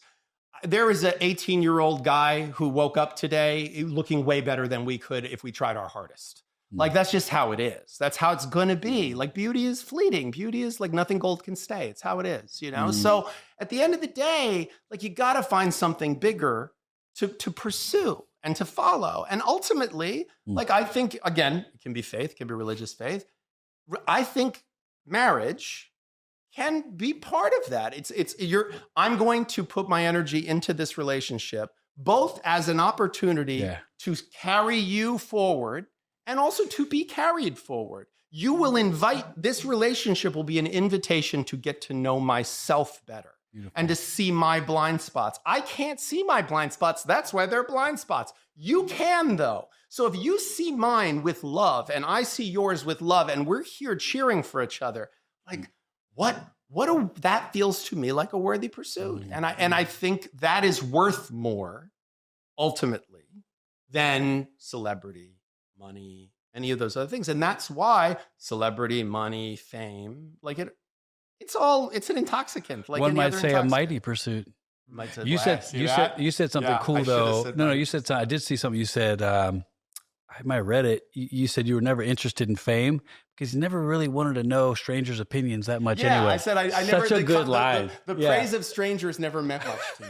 I love that. It felt weird. Like when someone comes up and they're like, "You're so great," I'm like, "Oh no, I'm definitely not." It is such a funny. It's so beautifully said because people are like, "I want to be famous." It's like, oh, so you really want to know what strangers think about you, huh? Yeah. What they've thrown, when you break it down like that, people are like, well, no. That's what you're saying. You want. Yeah. Just be honest about it. And then people have to backpedal and redo their goals. But I love that. Well, yeah, and to reap the praise of strangers and end up on your own. Well, because you're completely alone. Well, I think what Dan Blazarian said when we had him on the podcast about fame and money is a lot of people look at those things and they want them because they're hard to achieve. And so it's like there's this room that's happening. There's this SNL 50 room that's happening, and there's just all the most famous people in the world in this room. It's so hard to get in this room, and we're all standing outside in the cold, just kind of trying to wait and see them go in the door for SNL 50, and then I see them all on TV. And like, if I get in that room, it's like a super hard thing to achieve. They can't possibly be it's one of those things that sounds really good, but you know what? It's also really hard walking on your hands. Going into a handstand and walking on the sidewalk outside of SNL 50, walking on your hands, doing the stuff that people in, what is it called? Cirque du Soleil. Yeah. There's some really hard stuff in there. Why doesn't he do that instead? Like that's like, oh, it's hard. That's what makes it so great. No, it is much harder to walk on your hands than it is to get in the room at the SNL 50 concert. Like that's preposterous. There's a million ways to make lots of money. There's a million ways to sleep with lots of people. Like there's nothing. It's so. Why do you think people are so drawn to it then? Because we jam it down their throats. Are you kidding me? Why do people do it? Because what's in front of you all the time? Open your Instagram right now. Yeah. It's just cleavage and money. That's all it is, endlessly, over and over again. And it's become this intertwined cycle of value where it's like, well, if I have a beautiful woman, she has value. And if she's with a high value man, then she's valuable. So she has to maintain a certain level and I have to maintain a certain level of wealth. And it's all like late capitalism. It's all what happens when you just don't believe in anything and you don't have anything underlying there's no principle. And again, I don't think it has to be God. Maybe that's heretical of me to say. I don't think it has to be. I think it just has to be, there has to be some common dream. There has to be some thing that brings us all together, something bigger than the self. Like we have spent, since I grew up, since the 70s and 80s, everything was the self-esteem curriculum. Everything was self-esteem. You could be president. You could be amazing. What do we esteem other than the self now? What do we esteem other than the self? Money? Money's just an expression of the self. Beauty? It's part of the self. Celebrity? It's the ultimate expression of the self. So what do we esteem other than self? That's what's interesting to me. In your culture, whatever culture it is, when you say you have self-esteem, of course you have self-esteem. Of course I like me. What a shocking thing to say, how controversial that you like yourself. That's like saying, I think my kid is cute. It's not shocking that you think your kid is cute. What's interesting to me is, what do you esteem other than self? It's beautiful. I was thinking about you in this pot. Like what you've achieved is really special, and you didn't have the normal aim. Like I don't think you set out to have a podcast that has the type of people you've had on. And I just think it's cool. I think it's a testament to your heart in relation to that topic. Like the people who do end up making a difference, often it wasn't necessarily their their aim. And I've found that as a podcaster myself now, like it's annoying to hear like, well, if we talk about this, it's going to get this result. And I'm like, man, I'd rather have a podcast of 4 that I talk about what matters than if you say it like this, or if the thumbnail looks like that, or like, what are we saying? We're saying if enough people acknowledge that this is cool, then it's cool. Despise it. And it seems like we can't stop it in culture. Like I told my kids, I hated them getting on Instagram. Obviously we can't stop it, but it's like, man, if you put up something you like and it doesn't get a lot of likes, I'm going to fail you as a dad if it really wrecks your day. So please let me walk that journey with you. Like I want to have the kids that are like, I got 2, like Jaden Smith, Will Smith's son, right? I'm sure Will Smith has a bunch of different ideologies, whatever, but his son showed up to the Grammys with a house on his face. See, Will did something right. Like there's something to be said about people who are willing to be different and not be liked. And I think that is when you said, why do so many people love it? We have fooled people into thinking that the currency of importance is approval. Like how could that be? How are we still feeding on that main line? Like I'm a success today. If I post a clip that has a certain amount of views on it, now my podcast matters. Lord Jesus. There's a great line from Rick and Morty where the theologians of Rick and Morty, where Rick, he says or does something that's honest but controversial and everyone's booing. And he says, your boos don't mean anything to me. I've seen what you people cheer for. And I have to tell you, like, I felt that when I heard it. Like it's a cartoon, but I felt that because I thought, yeah, like what the crap, like if you want to conduct the orchestra, you got to turn your back on the audience. Like if you want to do something beautiful, you have to do something different very often, and you have to do it in a very unafraid way. And sometimes by trying to like, well, what box does your show fit into?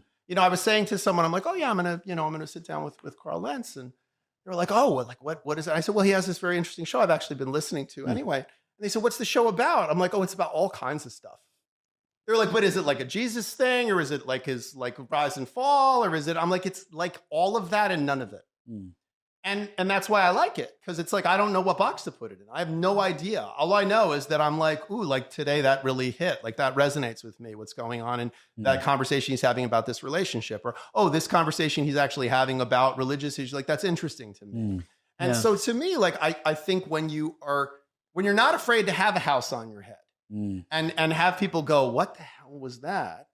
Like, I think there's a lot of value in that. And to tie that to marriage, like why not like just have a marriage where you put a house on your head every once in a while? Like if you and your spouse are like, you know what, all that matters here is that the two of us feel good. Like, are you good? Yeah. Like Am I good? Yeah. Right. Like I love us, And like one of the things I like about listening to Carl and Laura is that like, and again, man, I don't watch the rise and fall of people without much interest, because it doesn't do much for me when I see people. I mean, I'm always happy for cheering for people, but when I see people falling down, I'm never happy to see people falling down. I've met a lot of my celebrities, like I've met a lot of celebrities in my office, and I take no joy in meeting them. Like I don't want to meet them. When they're like, "Oh, it's nice to meet you," I'm like, "No, it's not. Like, you don't want to meet me professionally. Like that's not a thing anybody wants." But I got to tell you, like when I am around two people that are like having fun biohacking their relationship, and they're like having that conversation, like I have to tell you, man, I didn't know you before, but I feel a little like I know you now, having listened to you and Laura talking. Every time I listen to it, I'm like, that's what it probably should look like. Like, I don't know what a great marriage looks like, but I think it probably sounds like that, because there's an honesty, and there's a like criticism, but it's not like constructive criticism, still criticism. And it doesn't feel great. So it's not criticism. It's like, yeah, you do that. I do, don't I? Yeah, I do. I know. Why do I do that? I don't know why you do it, but I love you anyway. And that's such a like, oh man, that. I want one of those. I'll have what they're having. So good. Yeah, I mean, this was just such a riveting conversation between the two of you, and this is always what happens. I feel like we've been about a half an hour. I imagine it's much longer. I would say the three of us are. It's probably like 2.5. I can't even imagine. It's so fun. Yeah, Thanks for facilitating conversations that are changing people, brother. Like I when I met you a while back. I just did a light little and everybody says the same thing about you. The guy's really genuine. If that's what people say about me when I leave a room, I can live with it. That's what people say about you. So it's cool to be a part of your world and an honor to be in conversations like this. We're talking about the name Mighty Pursuit, and I think at the end of this conversation is really at the crux of it. We came up with 2 taglines. We're all searching for something, and I think that is at the center of every human being, is that there's something that we're pursuing. There's something that we're searching after. And that's what you were just talking about at the end. And then the second thing, in terms of making sense of the human experience, I think in terms of making sense of our mind and our body and our spirituality and why we're here. And this conversation of marriage is a microcosm of that statement and making sense of the human experience. Everybody's trying to make sense of marriage.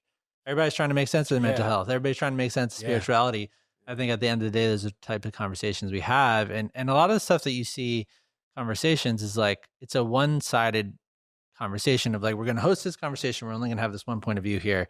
And it's a very curated thing of like, but what about all this other stuff? And it's like to have 2 of you guys come in with different experiences, different viewpoints, and just totally different worlds and have a conversation about one of the most important things of life, which is marriage.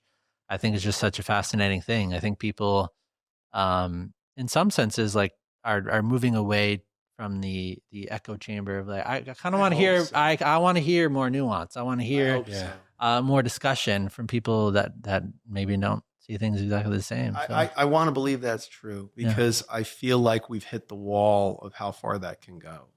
You know, I one of the reasons why I stepped away from doing as much media, I still get a lot of invites and I turn most of them down because people just want to ask me the same questions over and over again and have me recite the same answer so that hopefully it drives traffic or that like, and I'm not really interested in just having the same conversation over and over again because I just, we've already had that conversation. It's not like, you want to hear my perspective on what financial system works best for a couple. I wrote a book, just read the book, like go get the audio book, get it out of the library. You don't even have to pay for it. Like email me, I'll send you a PDF. I don't care. Yeah. So like the truth is like there's other things that need to be said. And we're not just like marriage. Like I'm not going to learn everything I need to know about myself from myself.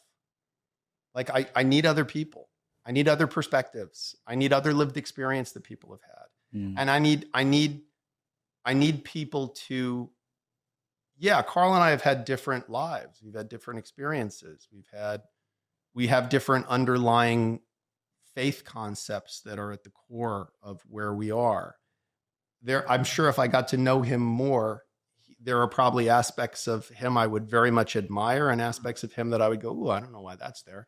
And he would probably feel the same way about me, where he would go, oh, there's some things about Jim I really admire. And there's some things about Jim I think he needs to work on.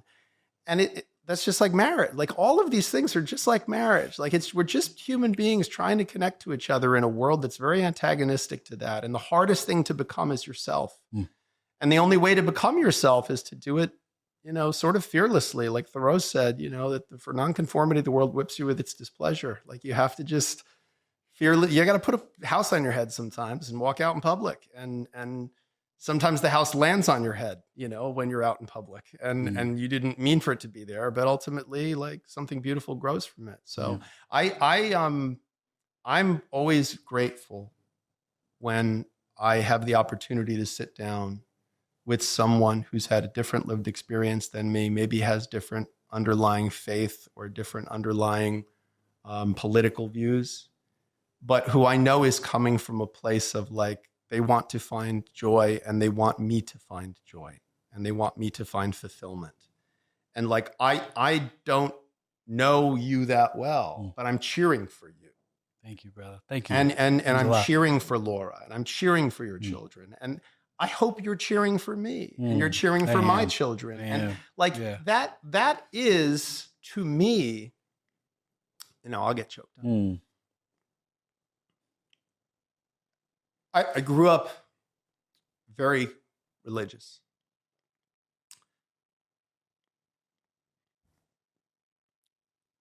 And my mother struggled terribly with cancer my whole life.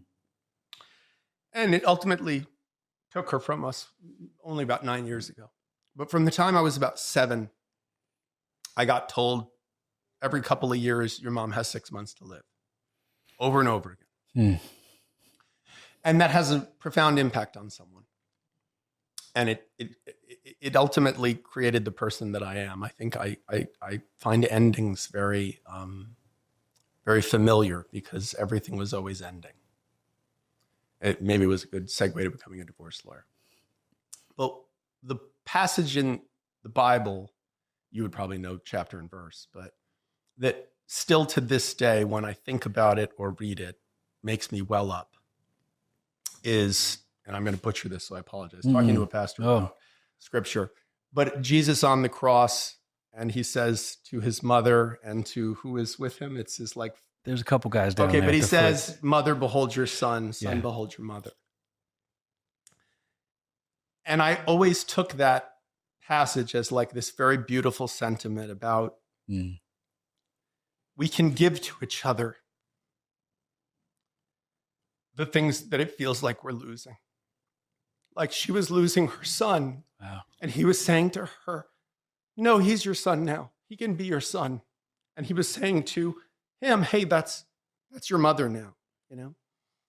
And to me, there is something so profoundly, like these are not tears of sadness. They're really tears of like, I think that's the most beautiful thing when people just say to each other like, hey, like I'm with you. Yeah. I don't know you, but I'm with you. I'm cheering for you. Like, because and the feeling that like, we're not alone. Like we feel alone so much of the time.